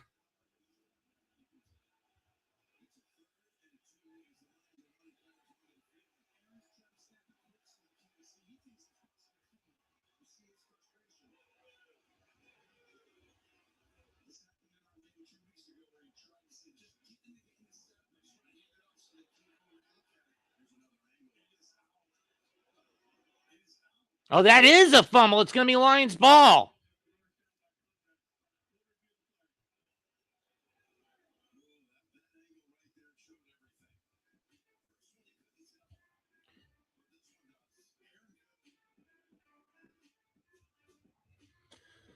We'll take a review timeout. This is going to be reviewed. This is going to be a booth review, so the Lions will not get charged, but still, if they were going to call for a challenge, red flag. Red flag.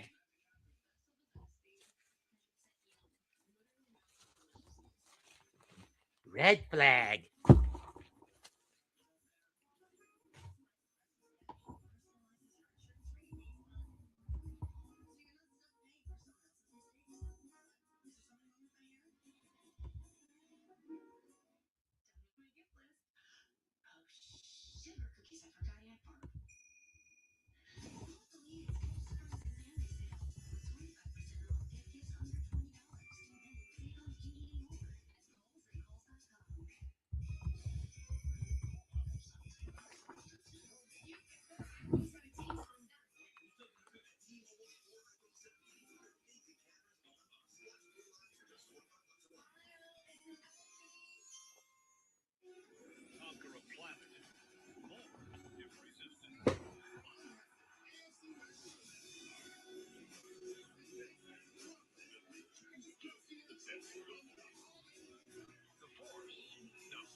Yours isn't bad either.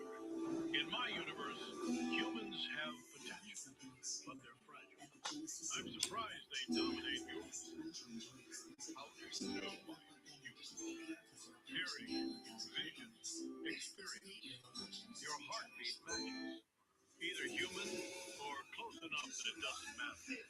The greatest adventure on television.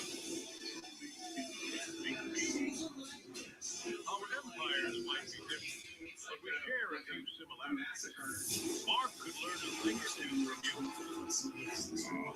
My son, our relationship is complicated. Won the challenge. You can see clearly here from this angle.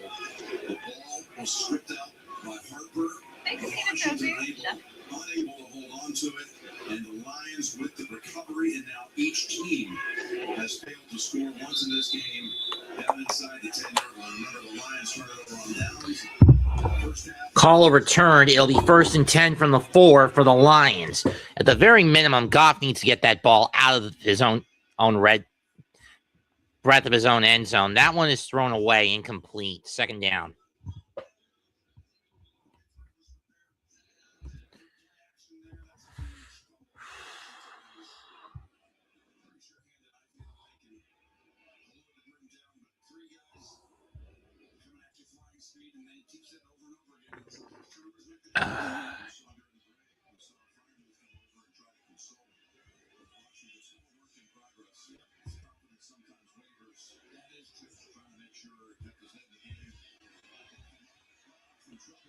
Caught by Gibbs, but he's not going to get much. Pickup of only 2. 3rd down. Highsmith on the coverage.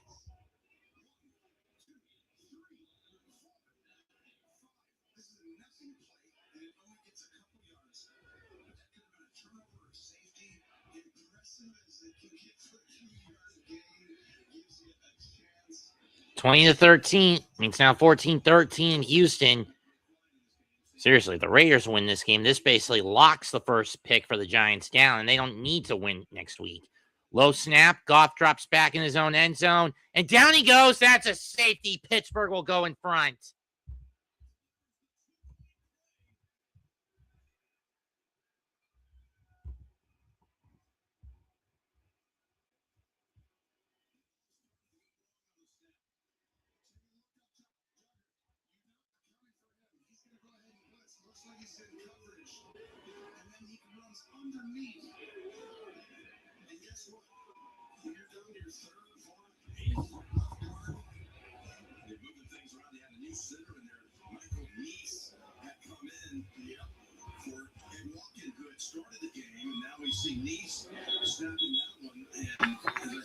And it's now 12-10 in favor of. And the lead now goes to 12-10 in favor. And now Pittsburgh takes the lead 12-10.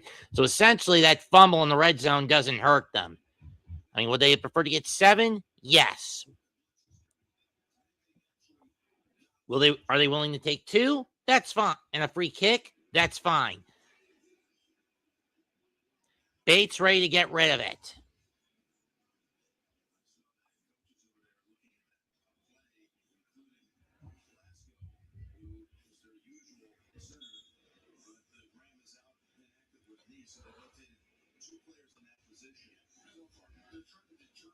Jacksonville really pouring it on against the Broncos, 31-17. The week after next, when these two teams play off.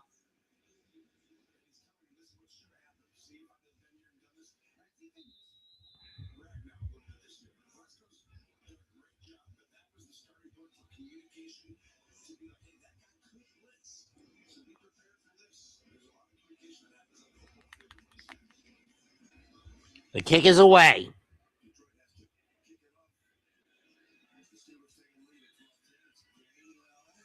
Gainwell. He'll get it to the 31. Pittsburgh will step shop there. 9:37 left in the quarter. Pittsburgh up 2, 12-10. And Pittsburgh up by 2 at a score of 12-10. Keep in mind, most of the games I've called this year, they've been won by the home team, with the exception of like 2 or 3. Carolina against the Jets in week 7, week 9, I believe it was. Detroit against Washington, over Washington. I don't remember the other one.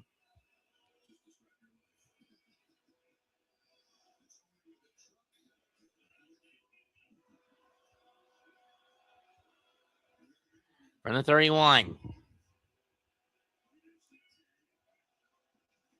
Rodgers hands off to Warren. He gets free briefly, but he's not really going to go anywhere on this run. Second down. Anzalone on the takedown.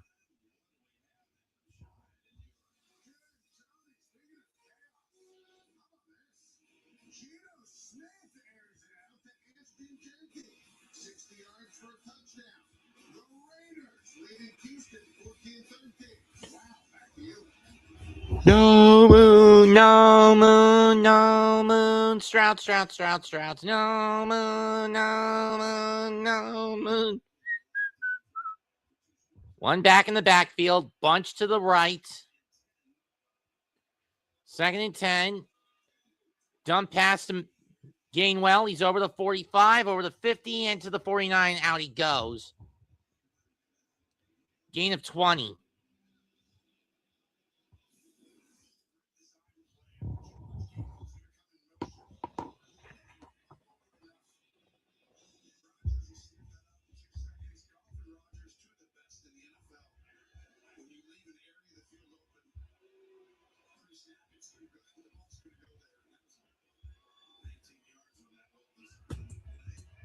Or 19 goes to midfield. Excuse the fuck out of me, princess. Take the handoff. Roll out. Rodgers going to throw a bomb. Oh, it's dropped. Incomplete.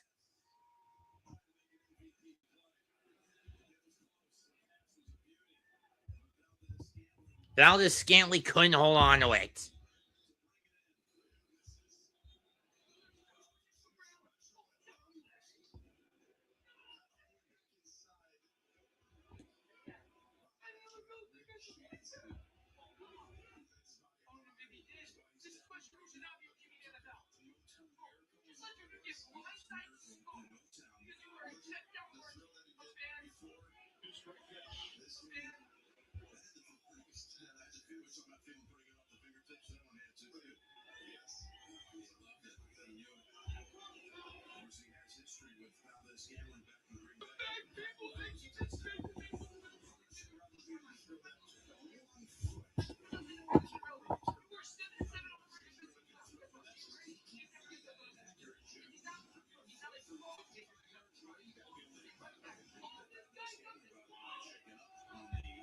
Shut up.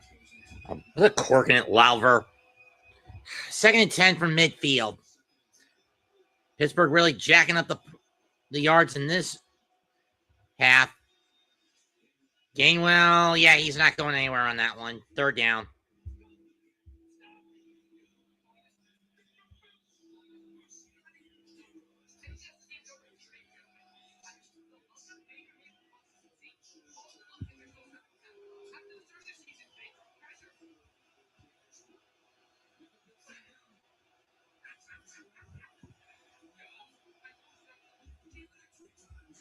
Third and 9. So Gainwell got about half a yard, maybe a full yard. Empty set from the gun.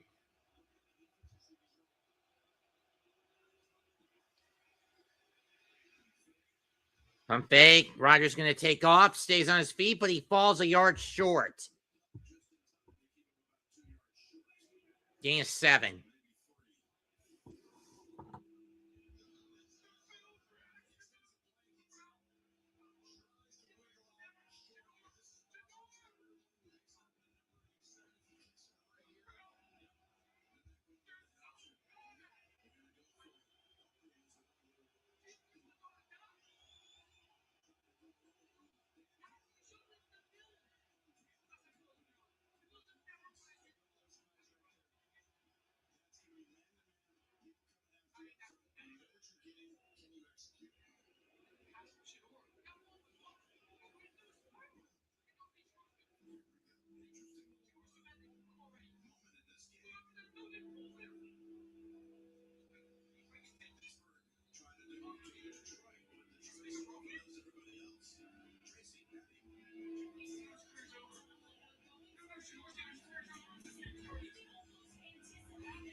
Fourth and 2. They're going to go for it. Tomlin looking for career win number 200. He's about 21 minutes away from that. 4th and 2 from the 42 of the Lions. They're going to go empty. Short pass. Cut. First down, Pittsburgh at the 35. It's Miller with the catch. Gain of 7.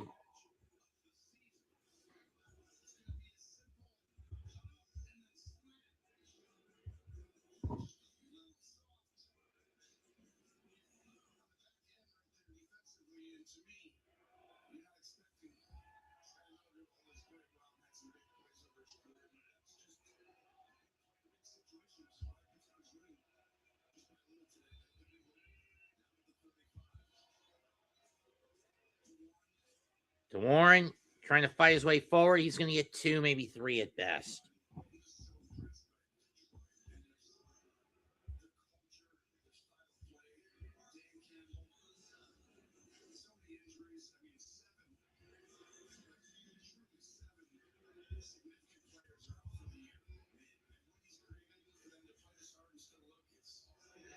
They give him 4.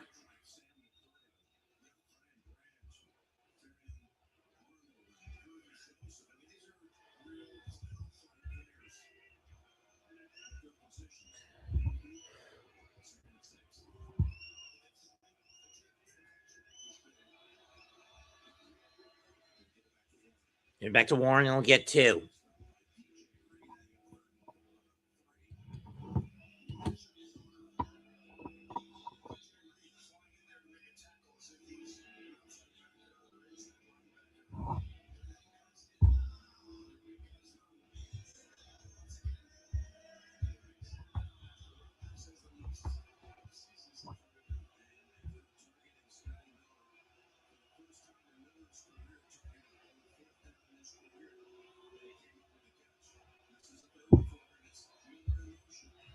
Miller in motion on 3rd and 4. Rodgers drops back, goes left, and Scotty Miller makes the catch at the 20. First down. Gain of 9. Got the ball, kept his feet in.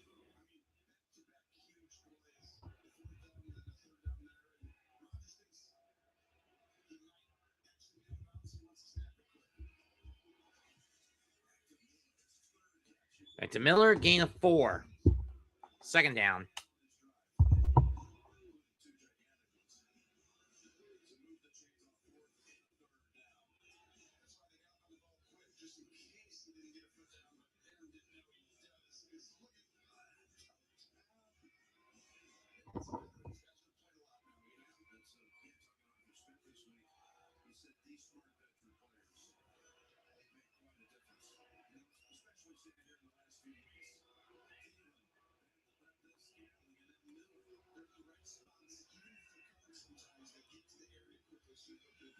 Now to Miller up the gut.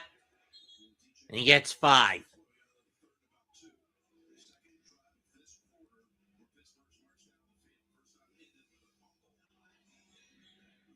On the road this year, the Pittsburgh Steelers have the highest red zone touchdown percentage at 78.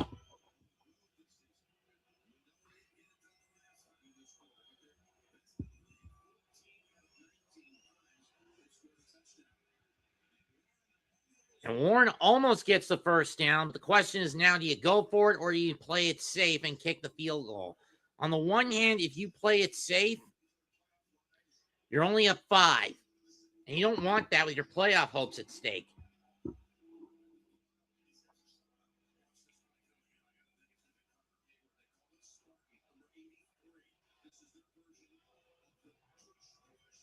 They're going to go Spartan formation, their variant of the tush push.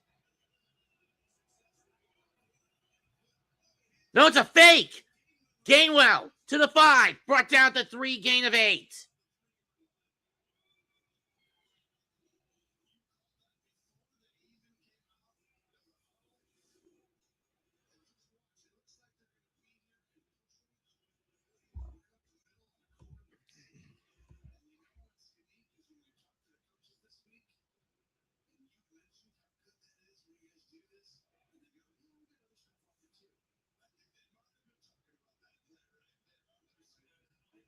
.211 left in the quarter, ball to 3, first and goal, Miller in the backfield. Warren in the backfield. Ball went in motion. They fake the handoff. Rodgers chased out of the pocket. He's going to fling it incomplete and into the seats. And we got flag.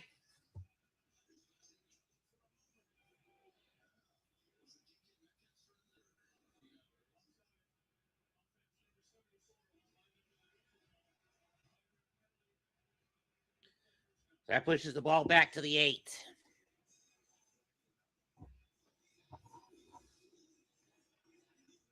Yeah, barely lined up in the neutral zone, but lined up in there nonetheless.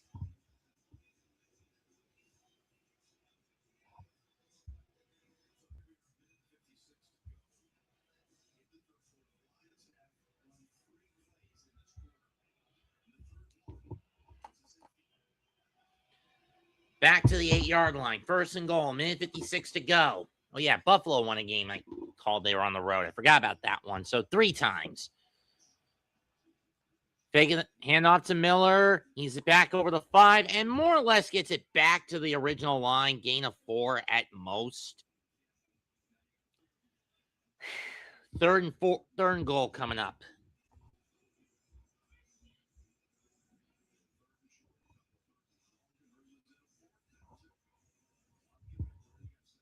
Second and goal, excuse me. What is wrong with this Lions squad? I think it's just the tunnel vision of being too reliant on Jahmyr Gibbs. It was instead balanced attack like it was with Montgomery last season. Drop back by Rodgers. Gets chased out of the pocket. Throw. Caught! Touchdown DK Metcalf! But flag. This could be OPI.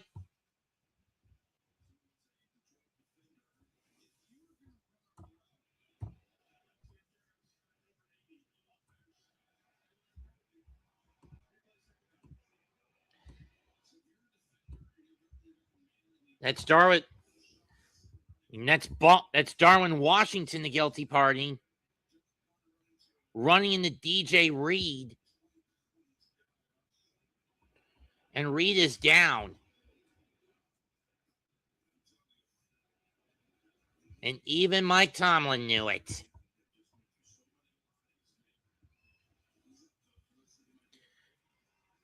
But it looks like DJ is okay. 1:11 left in the third quarter. DJ Reed will come off the field for the sake of concussion protocol, because that's what it looked like to me. He got clocked in the head.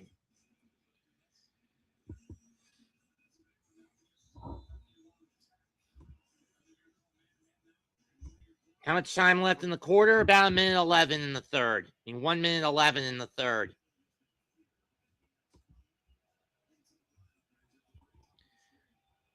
Ball pushed back to the 14. Second and goal. Rodgers chased out.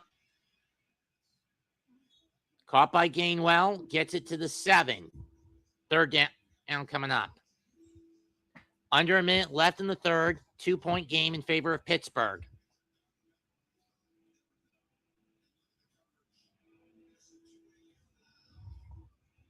Hell's bells ringing in Motown now.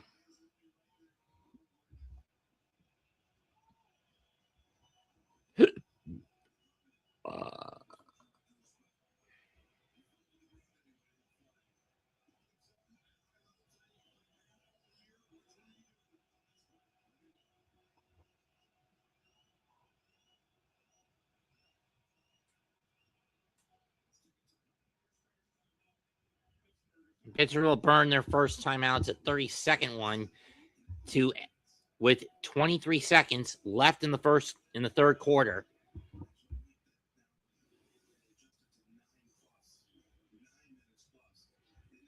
In this quarter alone, all but 51 seconds of clock have been eaten by Pittsburgh.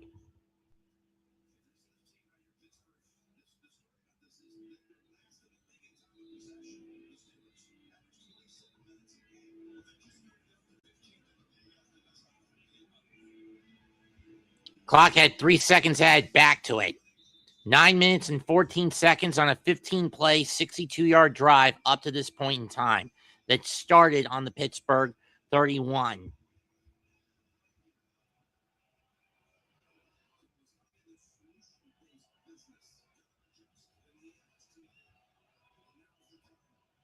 Third and goal from the 7. Rodgers has 3 receivers to his right. Make it 4. Rodgers drops back, dumps it to Warren. He is stuffed after a pickup of 2, and that's going to be the last play of the quarter. We'll go to the fourth. What are the Steelers going to do on a 4th and goal from their 5? From the Lion 5. 3 quarters complete, 12-10 in favor of Pittsburgh.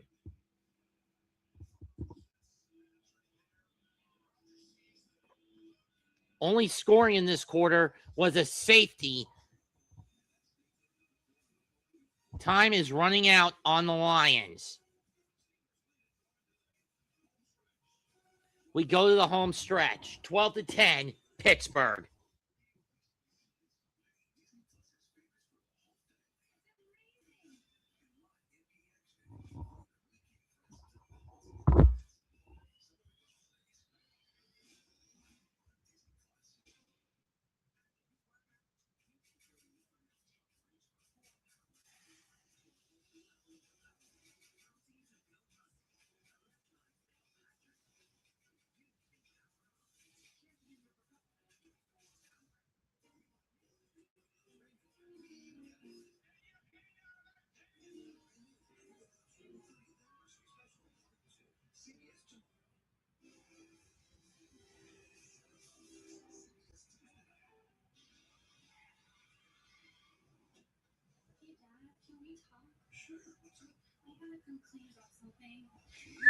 $152 to $150 this afternoon. What happened? Tied 38, up 10, up 1, win by 2. Damn. 83-78 at the half. 83 to 73 at the half. 116 to 115 after 3.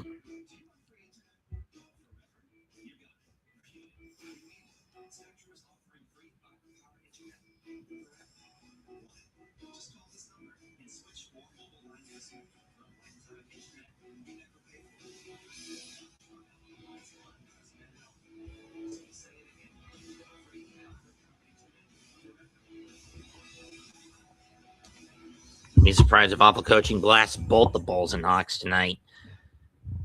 But I'm pretty sure he's going to blast the Hawks more than he will the Bulls for giving up 152 points in a 4-quarter game. If he had done it if it happened in double or triple overtime, yeah, he'd probably do the same, but he'd probably do it anyway. But still, to do it in 4 quarters, Hawks have got to be incompetent defensively to do that.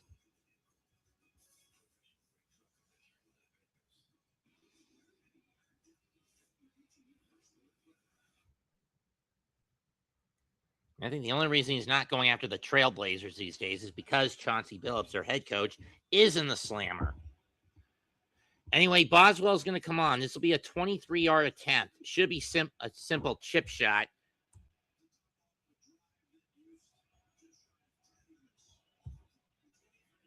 He got it.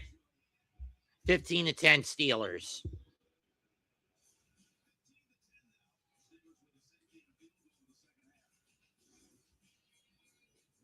I'm sure the Steelers would want more than that, but they'll take what they can get. 14:58 left in the game. Steelers 15, Lions 10.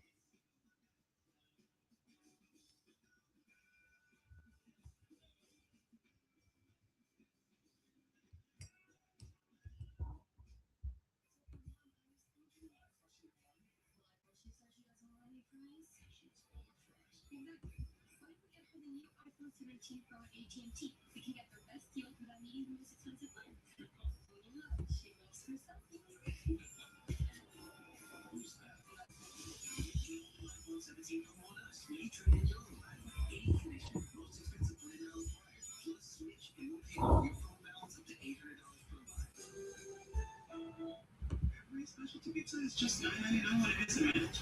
Treat yourself. The People's Pizza. Treat yourself. For the cheesesteak. Treat yourself. For the new spicy chicken mini ranch pizza. Treat yourself.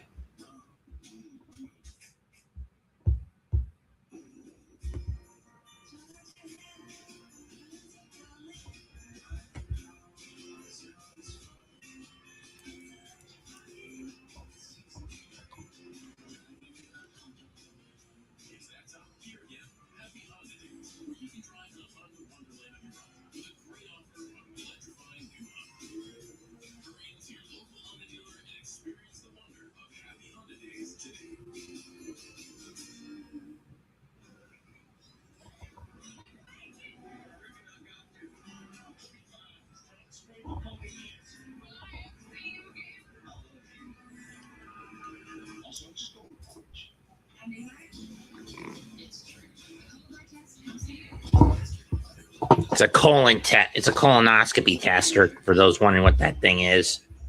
And my colon is shit, from what I understand.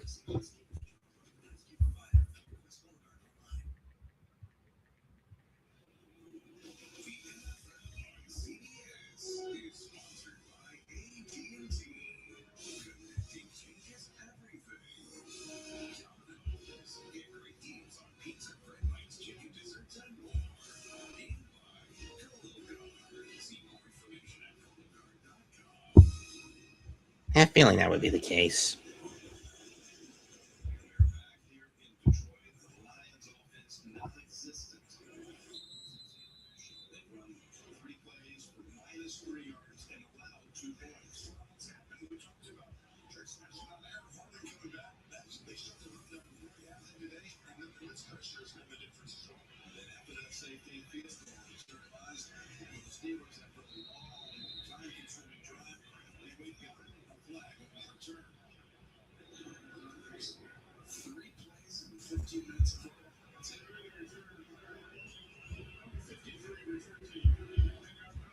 Only number 53 on the return team.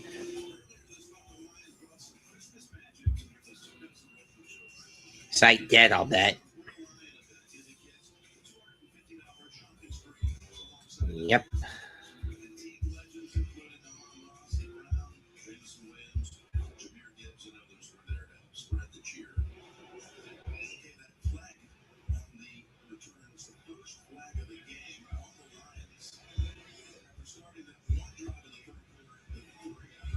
First and 10 from the 14. Fake of the handoff.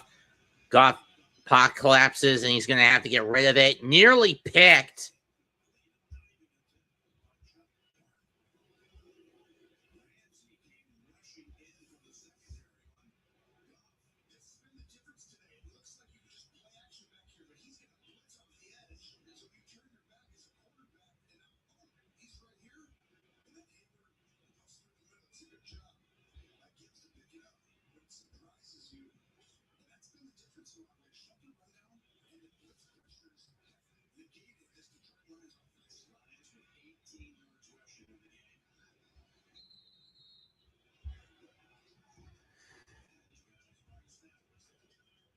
And false start.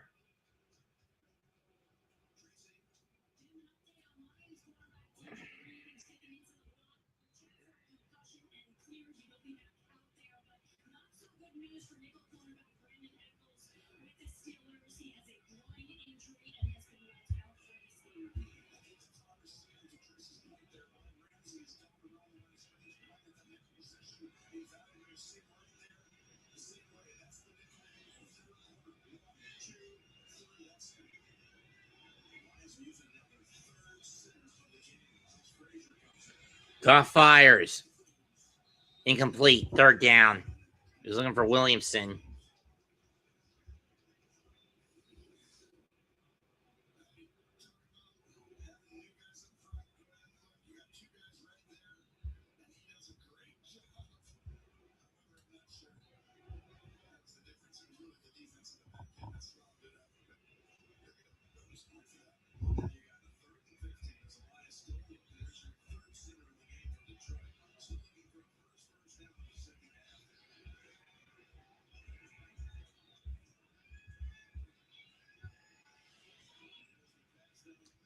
Nolan nearly picked again, and it's a 3-and-out for the Lions again.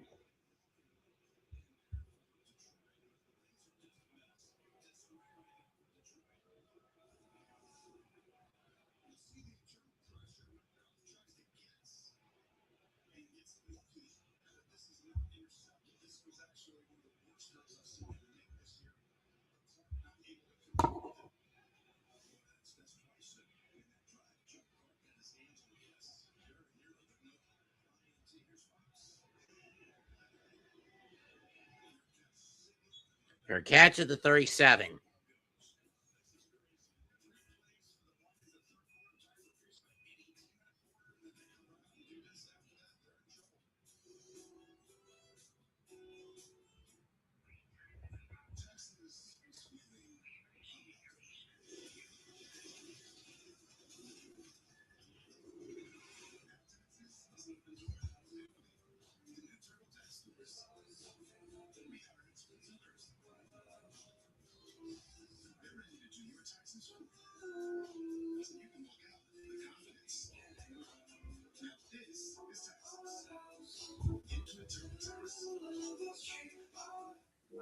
Like the vibe in here, so perfect. Can you believe they're hosting tomorrow? Yeah, that's why I set them up with all kinds of techs to take the edge off holiday prep. Skylight calendar to stay organized. Super easy drinks for hosting. Ray-Ban Met glass. This is a third stringer. Even the dog is chilling. Last year was a bit rough. This is better. Yeah, it feels good. It feels safe. Great tech for the holidays. That's fine.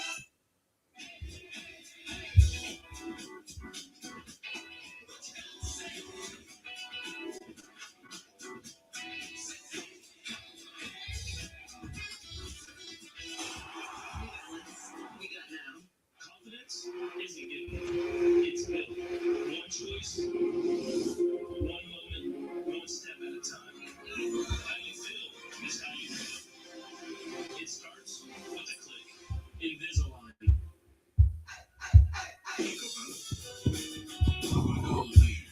What sort of trust is this? Copilot, that's a polite. What is it? That's the HyperX Forecast 2S. I hate writing about myself. Help me turn my portfolio into a while. Inspired by her cat Ziggy, Jenna's work is a contrast of sturdy form and wild color. Hey guys, it's William Grove here, and I'm here to tell you about a free holiday event. Oh, what's next? What would you like to get you in?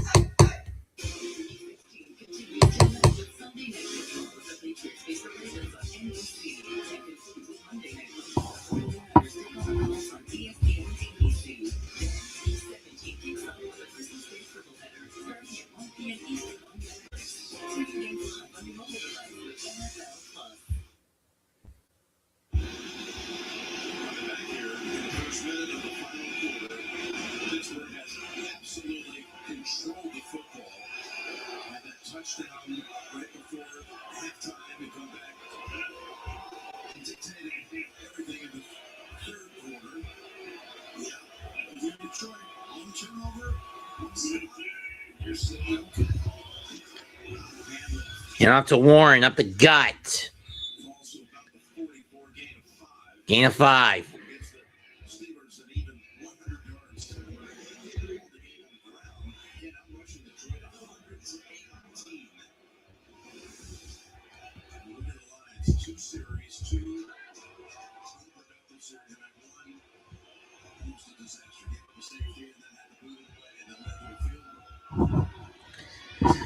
Rogers drops back. Compliment by Valdez Scantling, his first catch of the night. Pick up a 6. The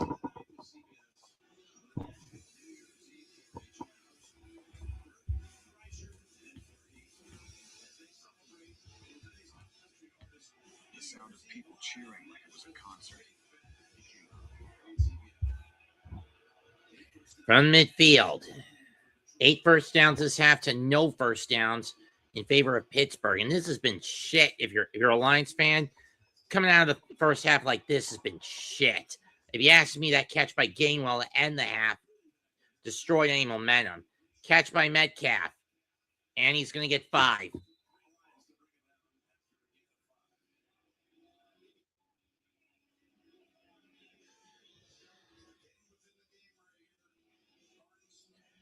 A Steeler win would guarantee yet another winning season at minimum for the team. They would go 9-8. They couldn't finish worse than 9-8.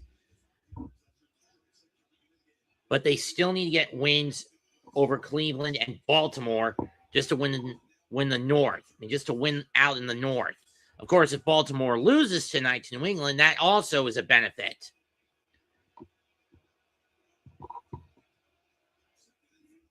For the Steelers, because then that opens some breathing room in the division. Hand off to to Warren. Nice cut. He's over the 30, 35, 20, 15, 10, 5. He's gone. Touchdown, Pittsburgh. And there's the backbreaker if you're the Lions. 21-10.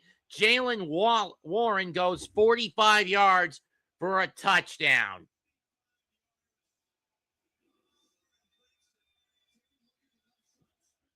$21-10. Pittsburgh. And this is not what you want to see if you're a Lions fan. About to fall to 8-7.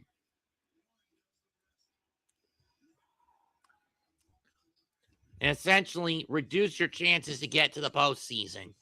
Ground snap, hold, kick is good.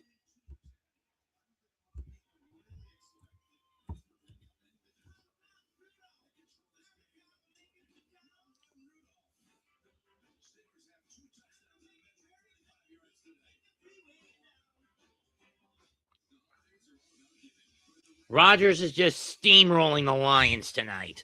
But then again, he's always had a good track record against Detroit. But then again, Aaron Rodgers has always had a pretty decent track record against the Lions.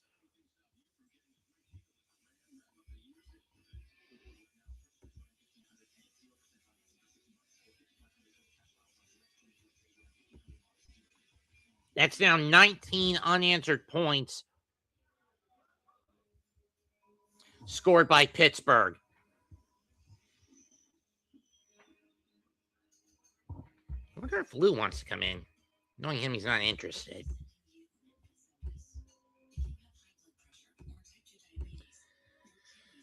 Well, might as well try it.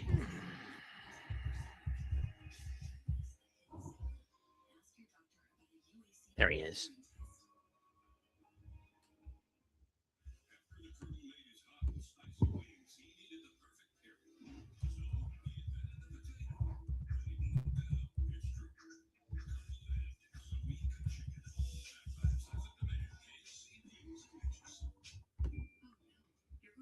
Knowing him, he's going to be pretty damn busy.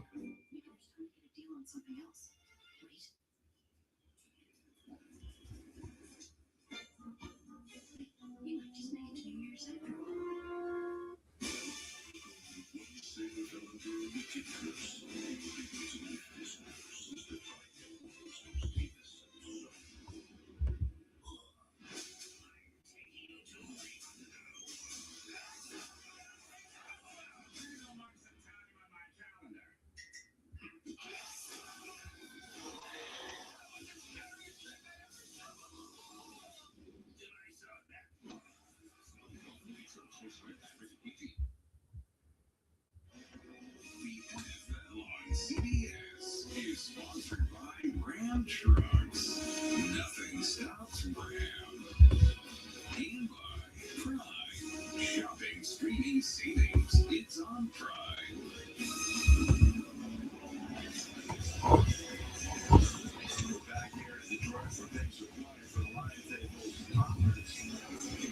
It's been all congrats on the sideline for the Steel City, but Black and Gold is going to win its 9th game this year if this holds. It's a 2-score game with the Lions down 12 and with the Steelers up by 12.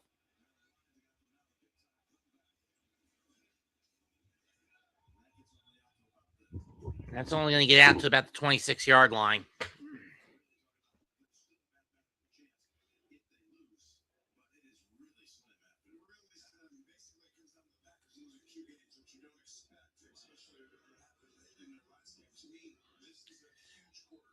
You especially don't expect it when you consider one other factor that works against the Lions.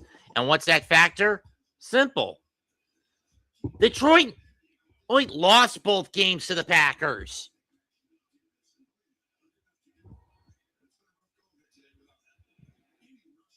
Think of the handoff.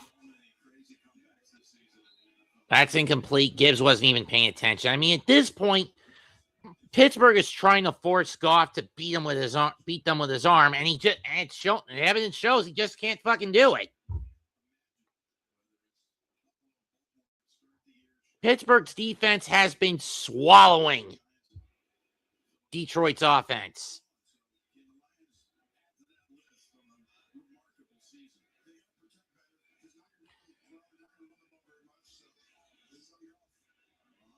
Caught by Gibbs, gain of 7. 3rd down.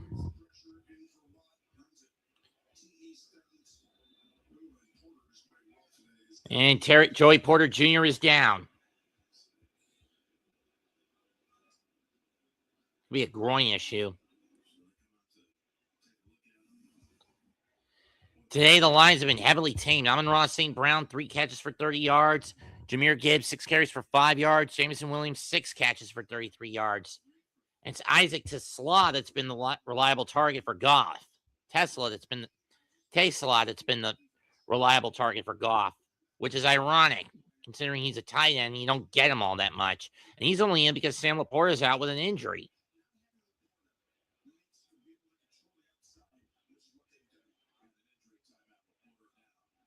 We'll take an injury timeout. 11:57 left, 22-10 Pittsburgh.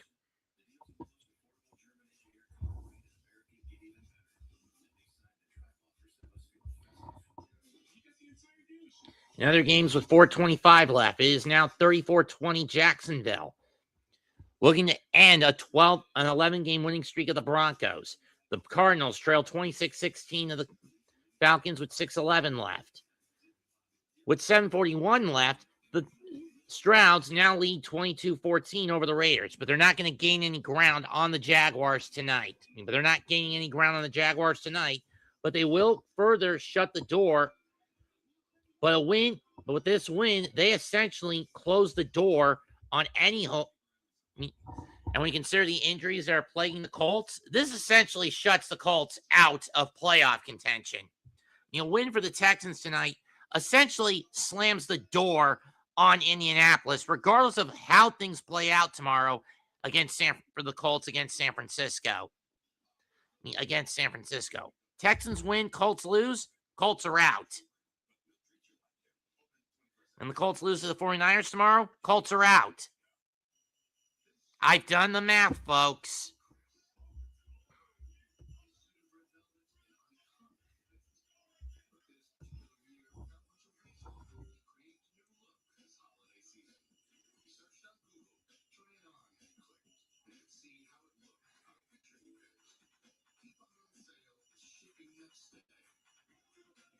The big question going into next week revolves around the Super Tank Bowl between the Giants and the Raiders. With the win by the Titans tonight over the Chiefs, they basically disqualified themselves from even going after the top draft pick. Yeah, they did, but then Jones fractured his fibula one game, and then the neck, and then a couple later, he tore his Achilles. which screwed the Colts season up and continues to drive home the narrative that the Colts are nothing more than a glue factory.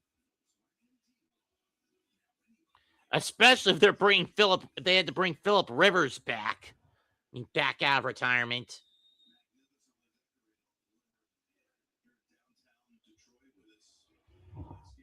Jets mess.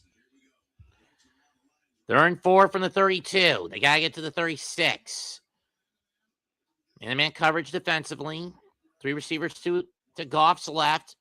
Drop back. Caught by Khalif Raymond. Pickup of 5. First down of the second half, and it took him almost 20 minutes to get one. Ball at the 40-yard line. That's a gain of 8.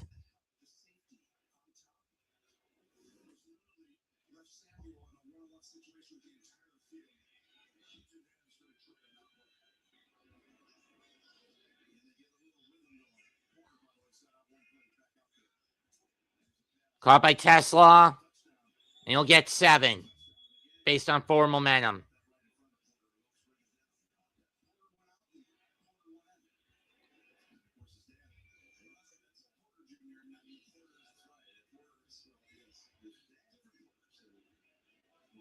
Second 3 from the 47. Drop back by Goff.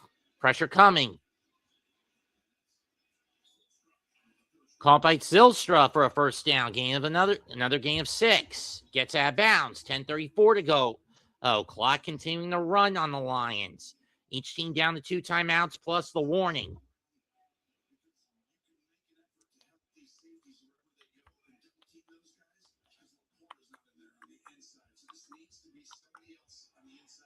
Yards this half, 2:05 to 22 in favor of the Steelers. I set. Gibbs in the backfield again. They're going to pitch it. No, it's a fake. They hand. And Raymond with a pickup of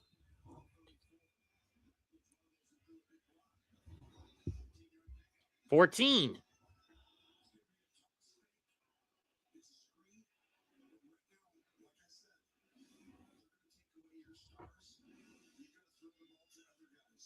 On average, the Lions have averaged 31 points a game, almost 400 yards in the air total, 131 on the ground. But today it's been hideous. 18 on the ground, 200 plus yards total, and only 10 points. Pass is dropped by Zylstra. Let's go to an update with 9:25 left in the game. Dalton Stroud to Schultz, touchdown. Strouds go up 23-14.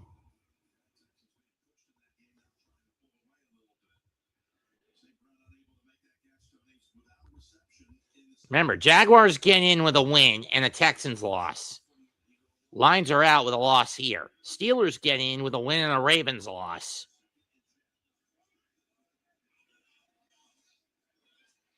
Caught by Gibbs to the 30. And he gets 9 as he's brought down after a pickup of 9. Can we get Montgomery back out there, you motherfuckers?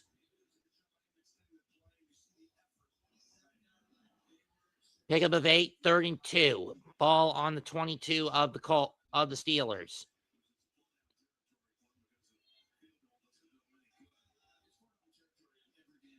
From the 27, I should say. Drop back. Goff over the middle. Low throw, incomplete. He was looking for Tesla. Uh-oh.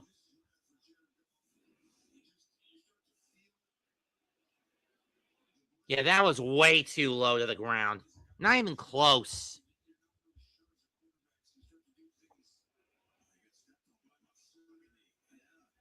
And he got stepped on the foot. So do you bring Montgomery in now? Because Gibbs has been useless on the ground. And Pittsburgh has been forcing you to beat them with your arm.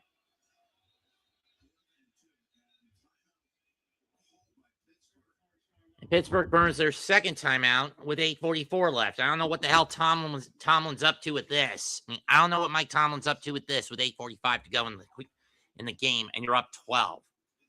And you're up by 2 scores. What are you up to here? What the fuck are you up to here, Tomlin?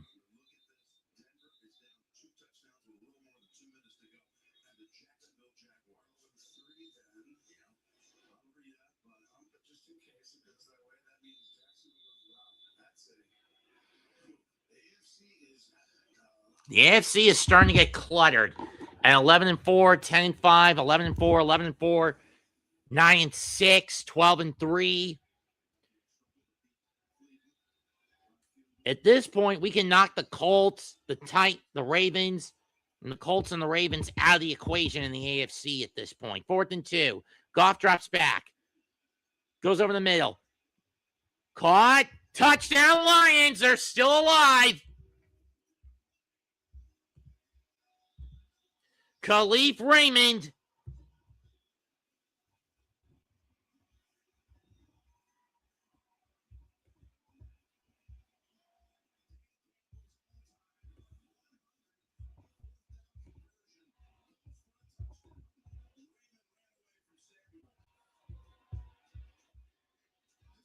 I knew I forgot something.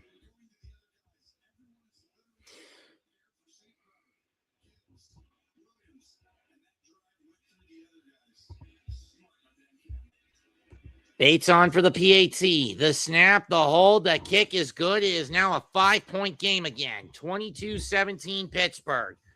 Lions have got to hold the line over the course of this next 8:33.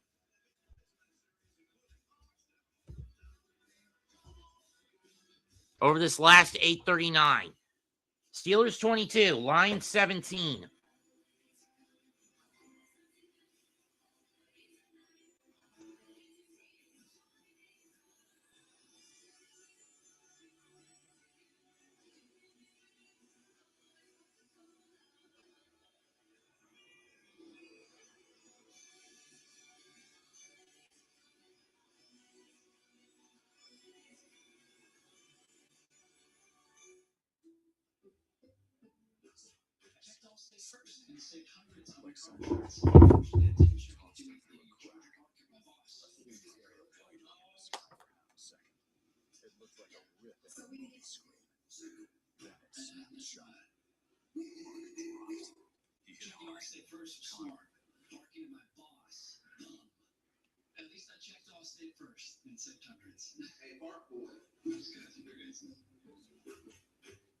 My moderate to severe Crohn's symptoms kept me out of the picture.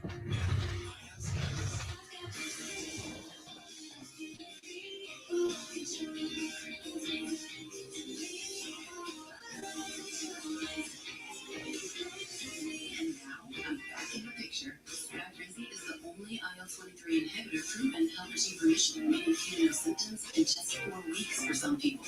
Many are remission at 12 weeks, at 1 year, and even at 4 years. Plus, Skyrizi is proven to help visibly repair damage to the intestinal lining. Don't use it allergic. Serious allergic reactions, increased infections, or lower ability to fight them may occur. Before treatment, to check for infections and TB. Tell your doctor about any flu-like symptoms or vaccines. Liver problems leading to hospitalization may occur when treated for Crohn's. Now's the time to take control of your Crohn's.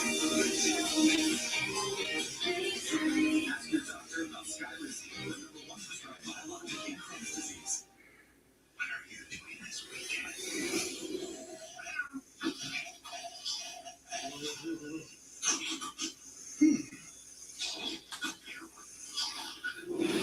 SpongeBob movie.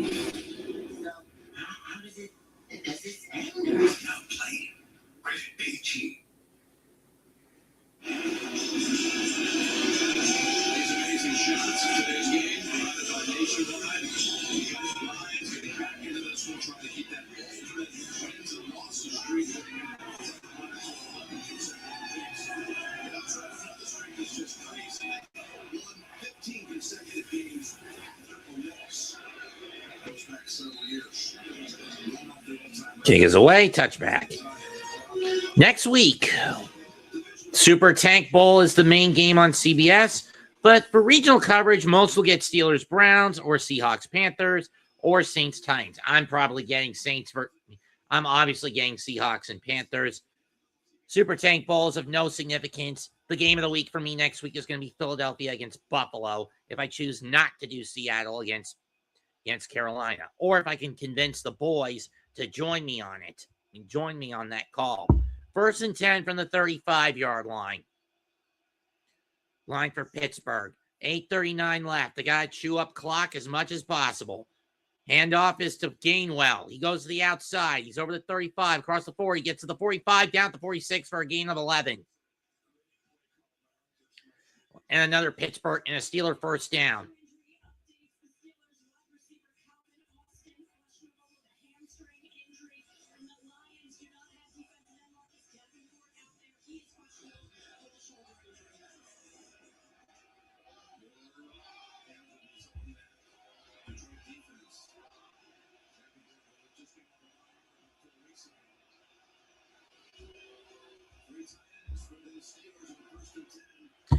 Oh, they gave him 10. Screen pass to Gainwell. Gets out of the backfield, and he's going to get 6. But we got flag, probably a hold on the Steelers.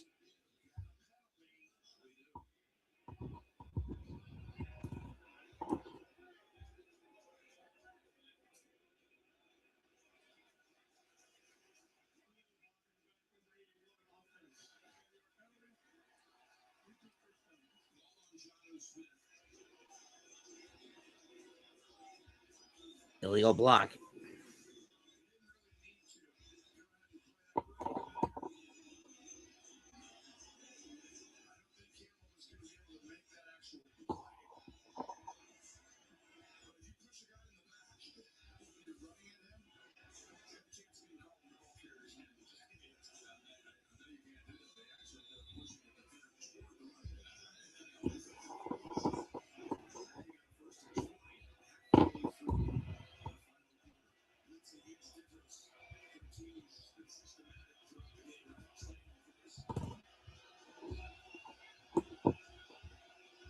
From the 35, 1st and 20 after the illegal block in the back, pushed Pittsburgh back 10.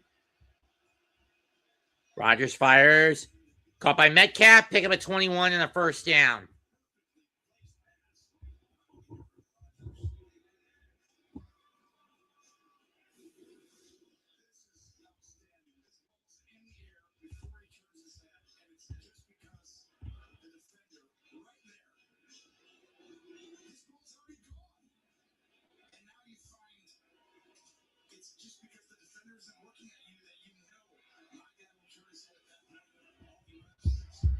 Ball in the 45 in Detroit territory.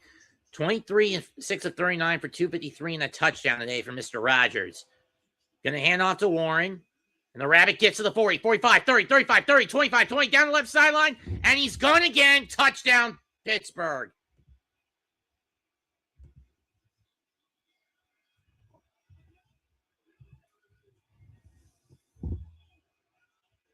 The Rabbit comes out of the hole again. Back-to-back drives with a rushing touchdown for the Steelers. 28-17. And you might as well put the nail in the coffin for the Lions' playoff hopes, for better or worse.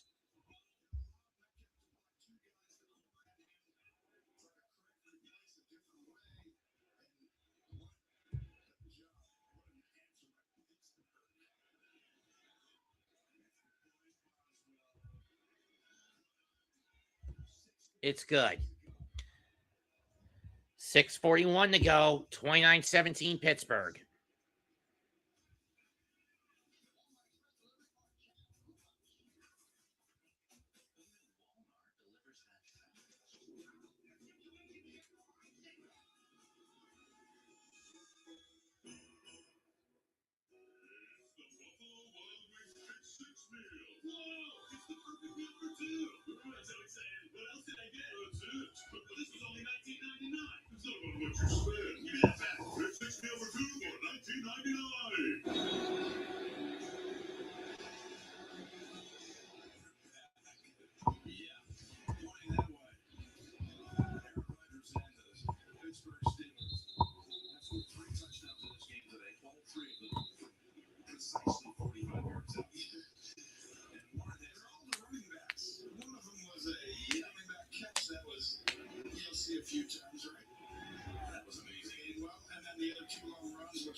For the 2.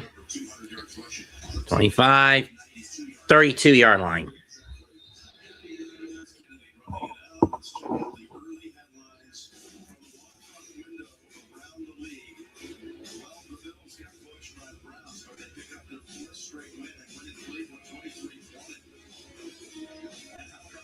Chargers and Bill get their 4th straight wins. Panthers bring down the Bucks to go to the lead in the South.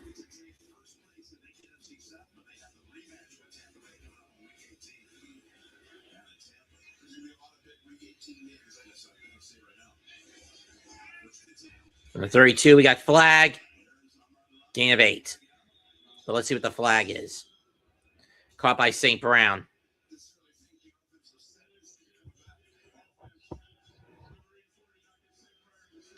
Illegal shift, 5-yard penalty.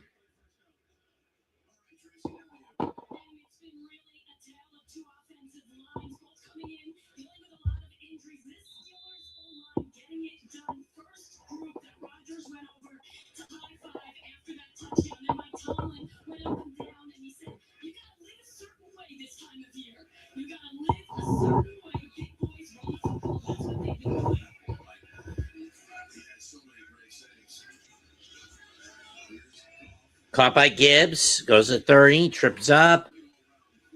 He doesn't even get back to the original line.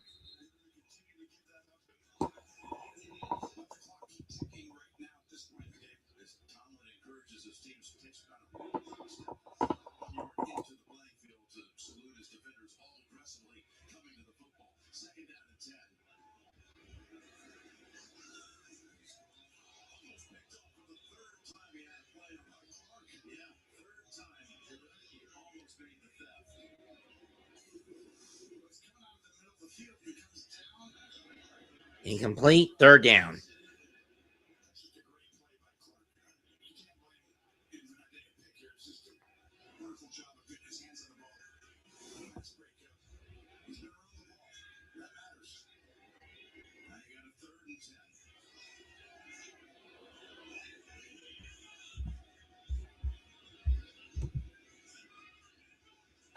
Not much, Nick.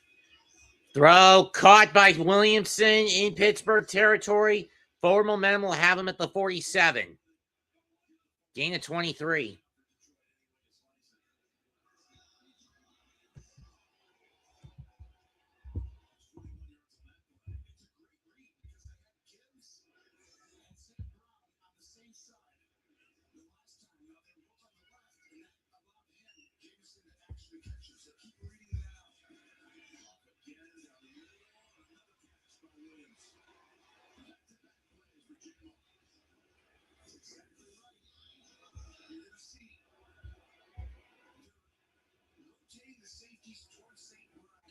To the 31 after a pickup of 16.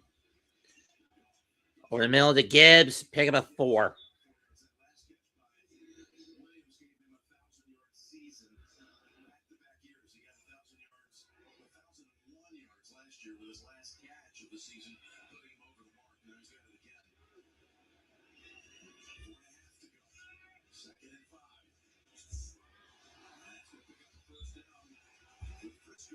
First down. First with the catch.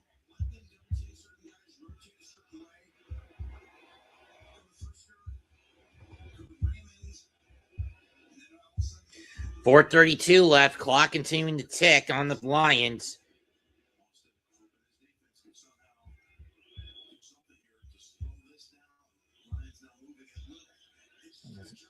Military, it's much more than people imagine. Pain.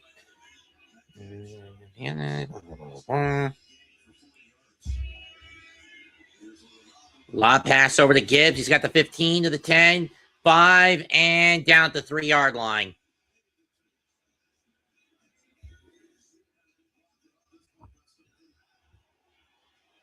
Now you put fucking Montgomery in, you piece of shit. Nope, it's still fucking Gibbs. From the 4. Swide down, incomplete. 2nd and goal, 4:18 left.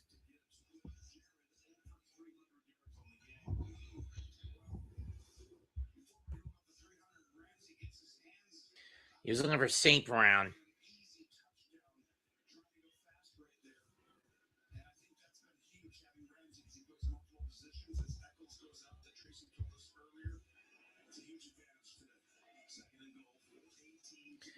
.418 left. Second and goal. Ball on the 4 for the Lions.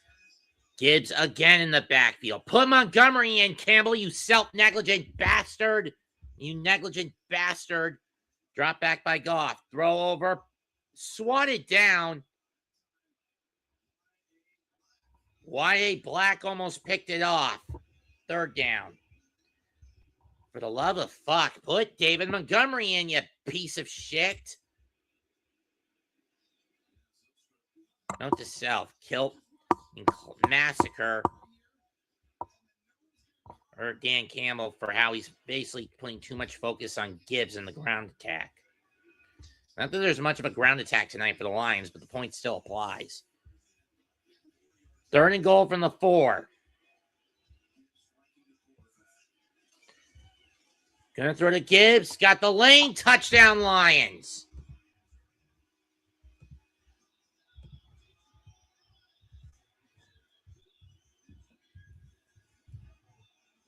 Question is now, what do? Do you go take the extra point? Or do you go for 2? You're down. It's still a one-score game. You need to hold the line at any and all costs, regardless of which way you go, and if you want to get the ball back.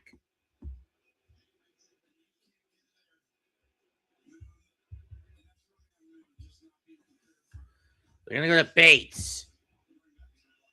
I would have gone for 2 here, but whatever. Got it.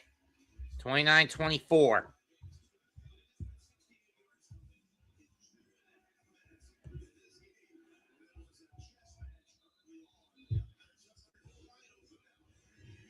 Now it's become a war of offensive attrition between these two teams.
Take us away. Received to the 7. And down to the 34. 4:07 left as Warren has been basically a monster on the ground for Pittsburgh in these last couple of drives. Jaguars end the Broncos streak at 11. 34-20, they go to 11-4. And if the Ravens lose tonight, and Pittsburgh holds on, this essentially locks Baltimore out of the playoff hunt. Because that would put the Steelers at 9-6 and the Ravens at 7-8. The only reason the Patriots would still be number 2 in the conference is because of the head-to-head that they don't hold over the Raiders.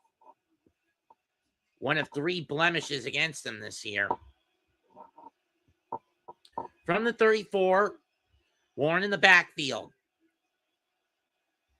It's a handoff to 81. And a first down and more. And they're going to fight him down to the 46. Pickup of 20.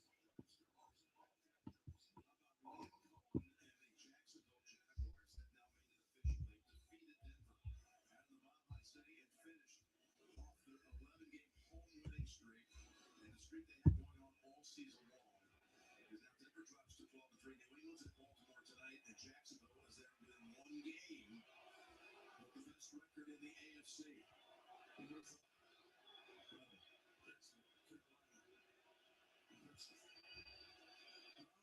First and 10, I set.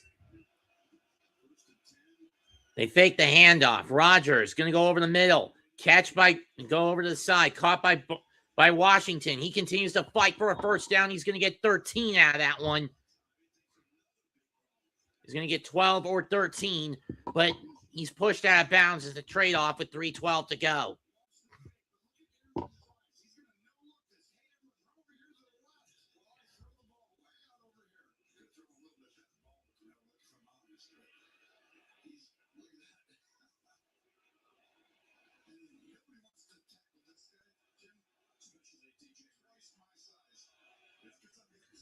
From the 33 after a pickup of 13. 3:12 left. Timeout called by who? And that'll be Pittsburgh's third and final timeout. It's a 30-seconder. Detroit still got 2 and the warning left. 29-24 in favor of Pittsburgh.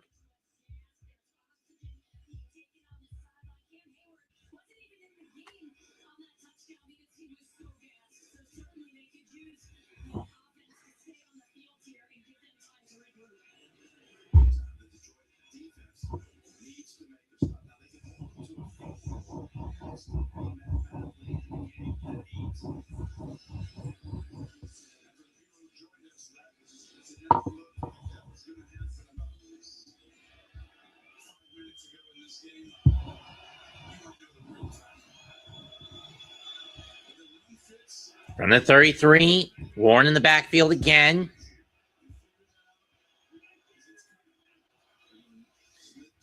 Or pitch to Smith. He's going to run it. We got flagged. This will probably be a hold on the Steelers.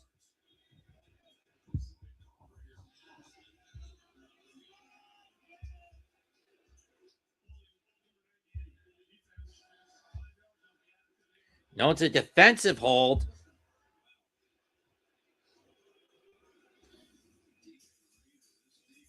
And this defense has been turned to Swiss cheese the last couple of weeks.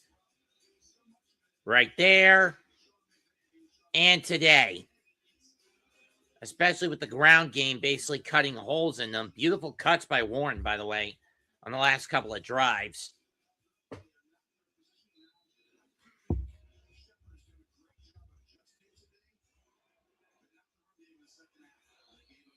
So Smith gets 8 runs plus the 5 on the Reader penalty. Puts the ball in the red zone, on the edge of the red zone for the Pittsburgh. First and 10 from the 20. It's a Gainwell. He's not going anywhere on that one. Second down and 11 at worst. At best, he got back to the line, which he did. But still, Pittsburgh can chew up the clock and at least attempt to go for a field goal here.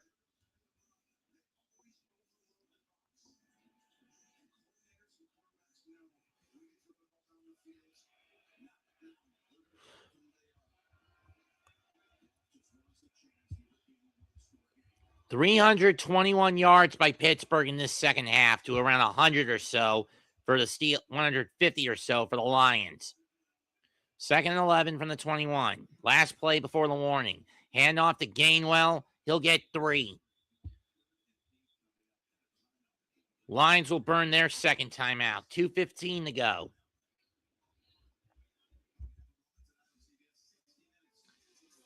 Will the Steelers be the 4th road team in a game that I've called to get a W? Remember, the other 3, Detroit, Carolina, and Buffalo. Every other game I've called has gone to the home team. Packers twice, Bears once, Broncos twice, Cowboys once, Saints once. Granted, that was a trap game. Game that I chose my own volition to call. And to a lesser extent, even though I had to get rid of it, the Bucs once. Bucs once, 49ers once. 3rd and 8. Ball on the 18 and a half.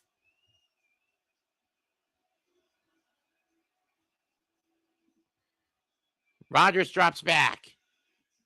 Pocket collapses. He has to get rid of it. Incomplete. And with 2:09 to go, the Steelers will have to settle for a field goal. We'll have to go for a field goal. We'll go for a field goal from Boswell. This would be about 36 yards out. Taking a sack wouldn't have helped the Steelers in that situation. Boswell now comes on for 36.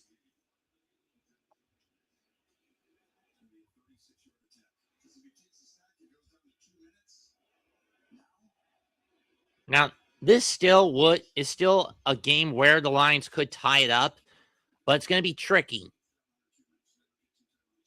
And we got a Lion injured. 2:09 left. We'll take an injury timeout.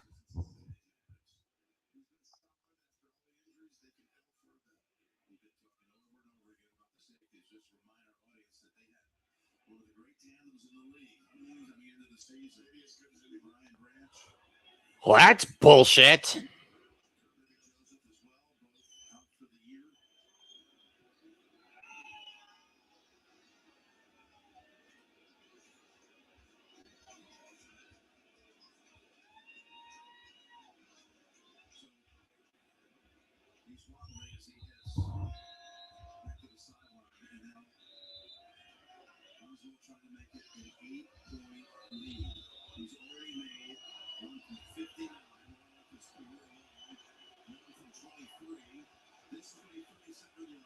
True, Jets mess.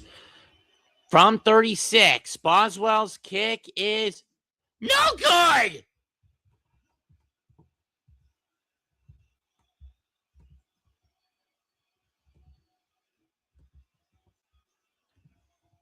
Holy shit, he missed it.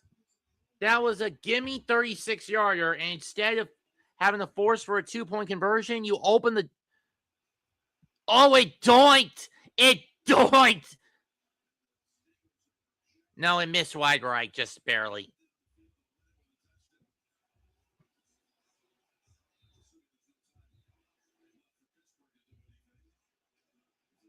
Now, if you're Pittsburgh, you've got to hold the line or force the turnover.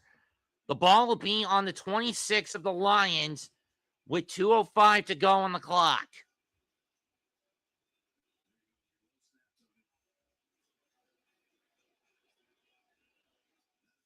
It doinked.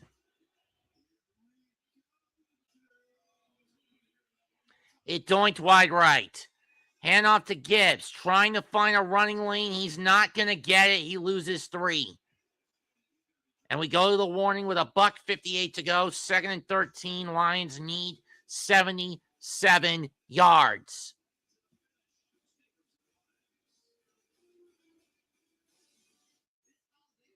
Pittsburgh has been smothering their ground attack, forcing Jared Goff to beat them with his arm. If this was someone like Chicago, Green Bay, the Giants, Carolina, there would be some holes to exploit and get Montgomery and Gibbs through. But no, this isn't the case with this game.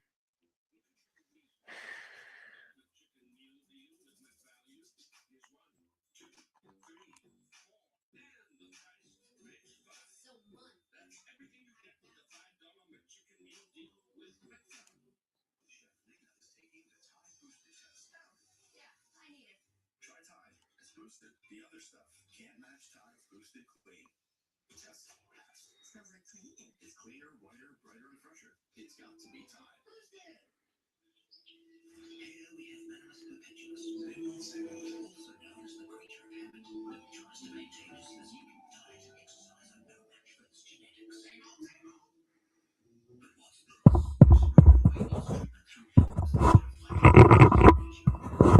Yeah.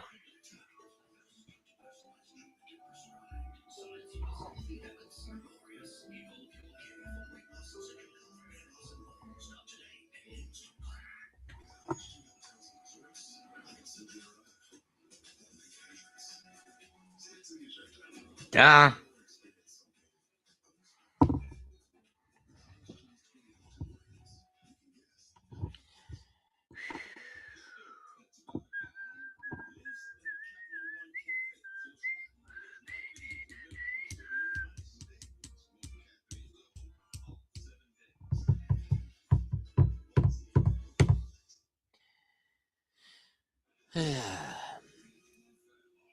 Will be a Lions Santa or a Steelers Grinch coming away with this one.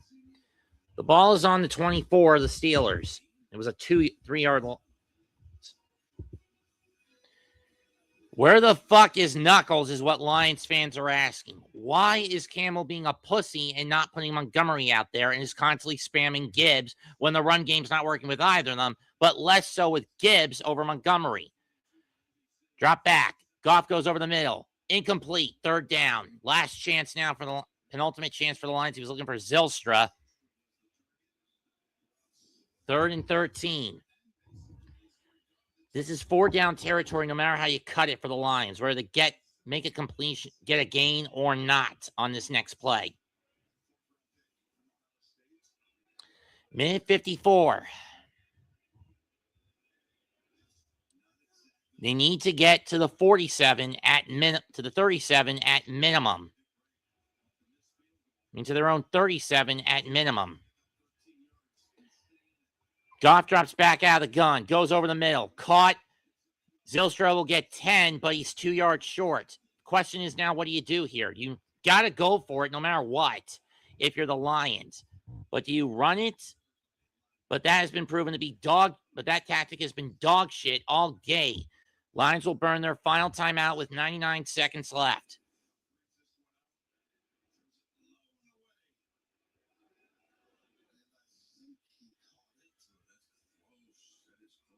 That's close.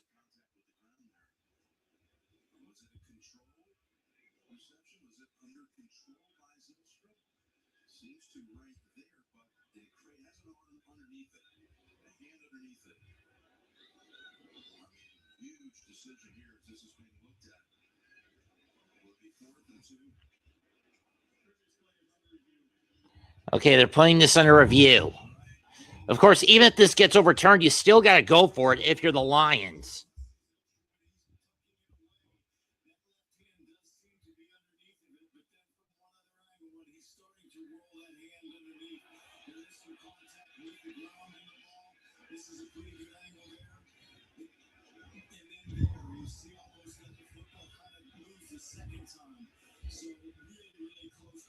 What do I have to do to fix the Giants? Probably drain John Mara or Mara, however the fuck you pronounce it, his name, of his emotions. It would work to lobotomize him, to emotionally lobotomize him, because then he'd be forced to make decisions based on pure logic. I mean, decisions that are based on pure logic. You do. The only emotion I'd let him keep is common sense. No anger, no fear, no reckless courage, no disgust, no joy, no sorrow.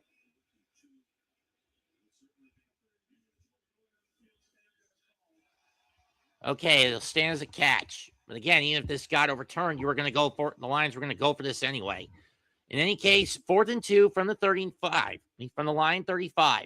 What do you do here? Short pass. Throw the deep ball and go deep, or try to run it. Okay, the last decision has been dog shit all day because, again, what has been Dan Campbell's biggest weakness with this O-line? He's been too over-reliant with Gibbs on the ground. Where the fuck is Montgomery, you piece of shit ass monkey? 4th and 2. St. Brown in motion. Drop back.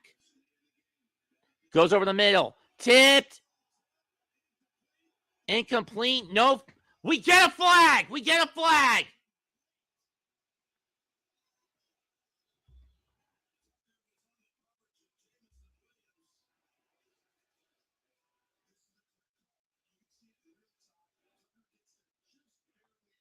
It's a little late, but it will put the ball at midfield for the Lions.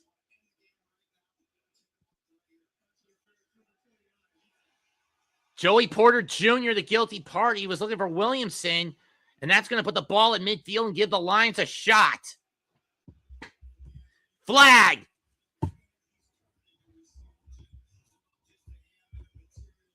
Yeah, he is a bit overrated. But again, the problem, Nick, is what I've been saying. He's been too over-reliant playing favorites with Sonic over Knuckles. Isn't the whole joke with Gibbs and Montgomery that Sonic and Knuckles are a fucking tag team that carry both the weight. Goff hasn't had a game-winning drive since about a month ago against the Giants. One last time out, 84 seconds. The ball is on the 49-yard line for Detroit. Baltimore is watching this one scaredly. Drop back. Goff goes over the middle. That's bad down. Was it fumble or a bat down? We got more flags. What's the call this time?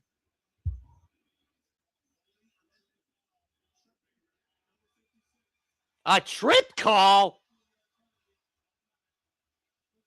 Why do I smell ref ball at this moment? Let's see where the trip is. Right there. Okay, I see it.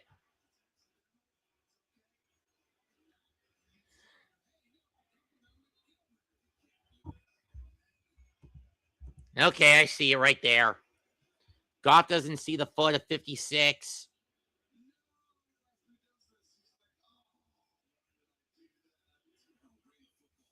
That's a 10-yard penalty, and with 79 seconds left on the clock, the Lions get the ball to move even further downfield. Another penalty. This will put the ball at the 36 of the Steelers. Goff drops back. Pocket collapses around him. That one's bad down, incomplete. Second down, 74 seconds left. Damn right it's crazy, Nick. You want to come in for the last bit, or are you busy?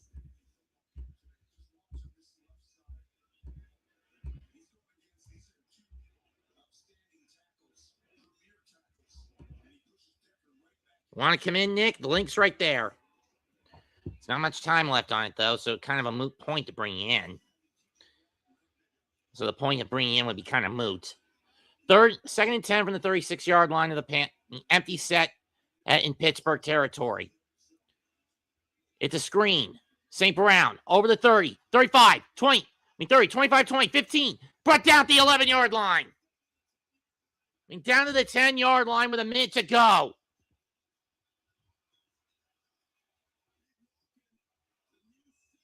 Or down to the 12. Either way, it's a 24-yard pickup. Gibbs in the backfield again. Drop back by Goff. Throw over the middle. Yeah, no one's getting that one. Incomplete. 45 seconds left. Second down.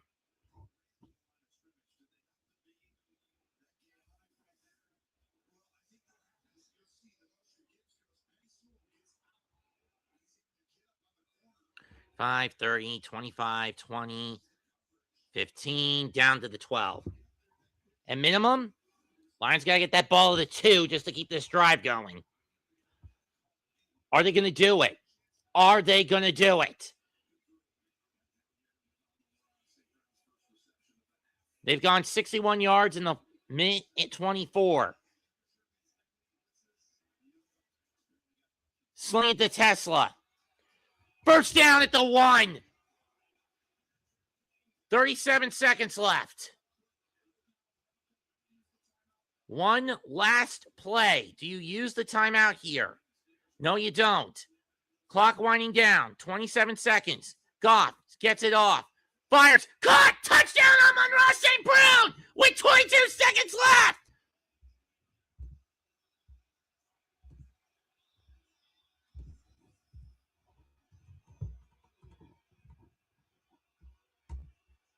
What a comeback by the Lions, but we got flagged. This could be coming back.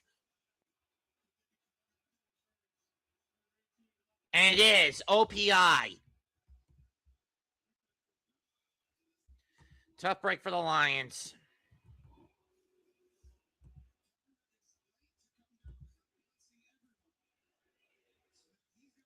Penalties on Tesla, and yeah, right there, he basically blocks the run, blocks the defender's view, and that pushes the ball back to the 12-yard line, nullifying the touchdown. 22 seconds left to the 11. 22 seconds left. Let's see what the Lions do here. Gibbs in the backfield again. And somebody jumps the gun. This is going to push them back to the 17-yard line. False start on the Lions. So instead of a first and goal from the 1. It's now first and goal from the 16-yard line. And from first and goal on the 1 to first and goal on the 16. Ugh.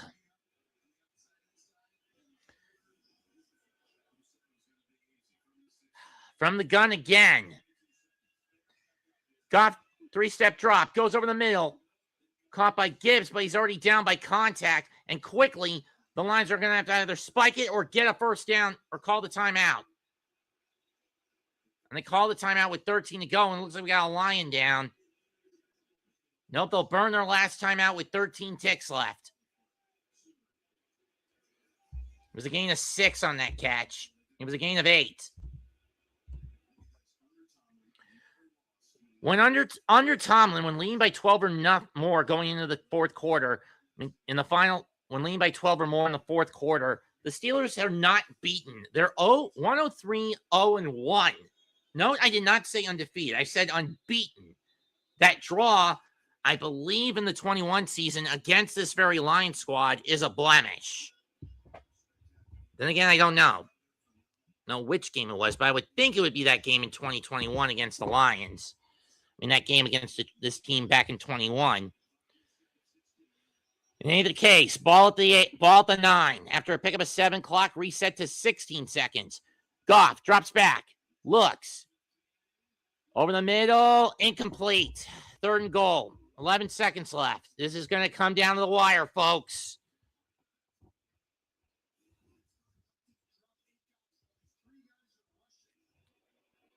Tell me, do I play this way too straight, folks?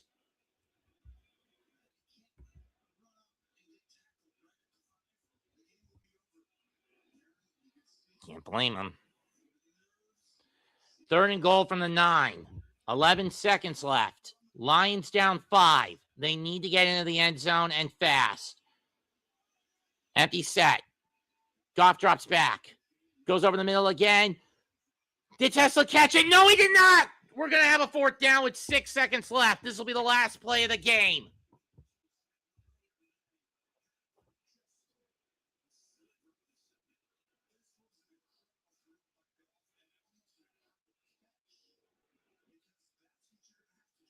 Clark with the contact. The ball just falls out of Tesla's hands and he can't get a good grip on it. This is it. Last play. 8 seconds left. The Lions need it in the end zone, and they need it now. Goff. We got flags flying everywhere with 2 to go. Overhead. It was a backward lateral touchdown Lions, but is this going to count is the question.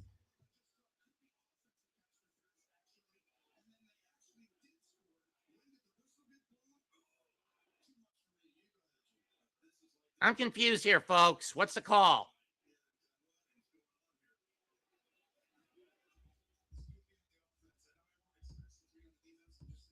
This is probably going to be OPI again. And at this point, it don't matter. Game over.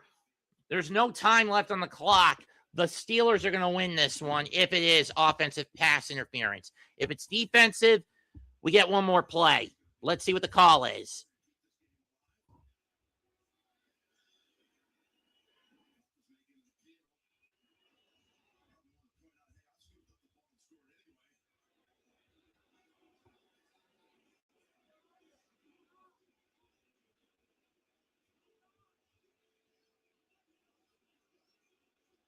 So what's the fucking call here?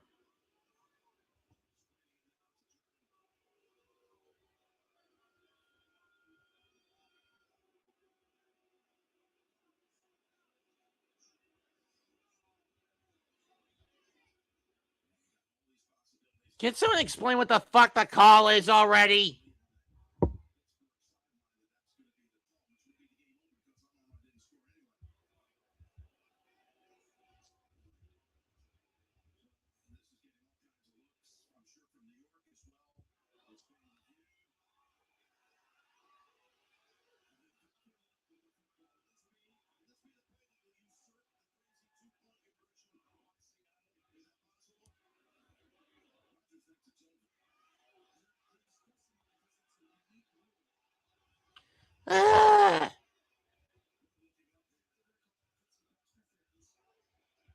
What is the call?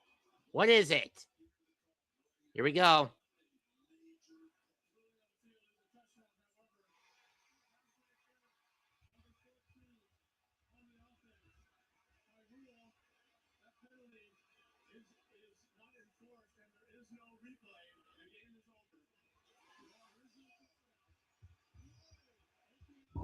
And no touchdown. OPI. Steelers win 29-24 by the skin of their teeth. And that is a crippling blow for the Lions and their playoff hopes. At this point, they need to win out, and the Packers have got to lose out. But even if that happens, I don't think they're getting in. Final score, Pittsburgh 29, Detroit 24. It was basically forcing Goff to beat them with his arm, and he couldn't do it. He got close. Let's see what happened here. Oh, right there's the OPI.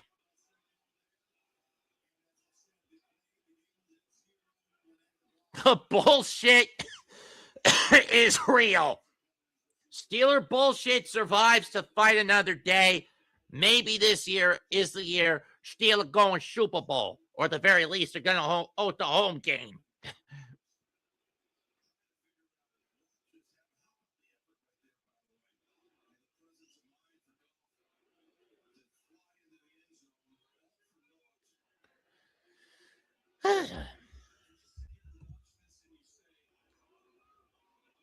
$266 to $364 in favor of Goff, but the ground game was the X factor. The Steelers were just cutting through the Lions' ground game like Swiss cheese, where by contrast, not such a case for the Lions.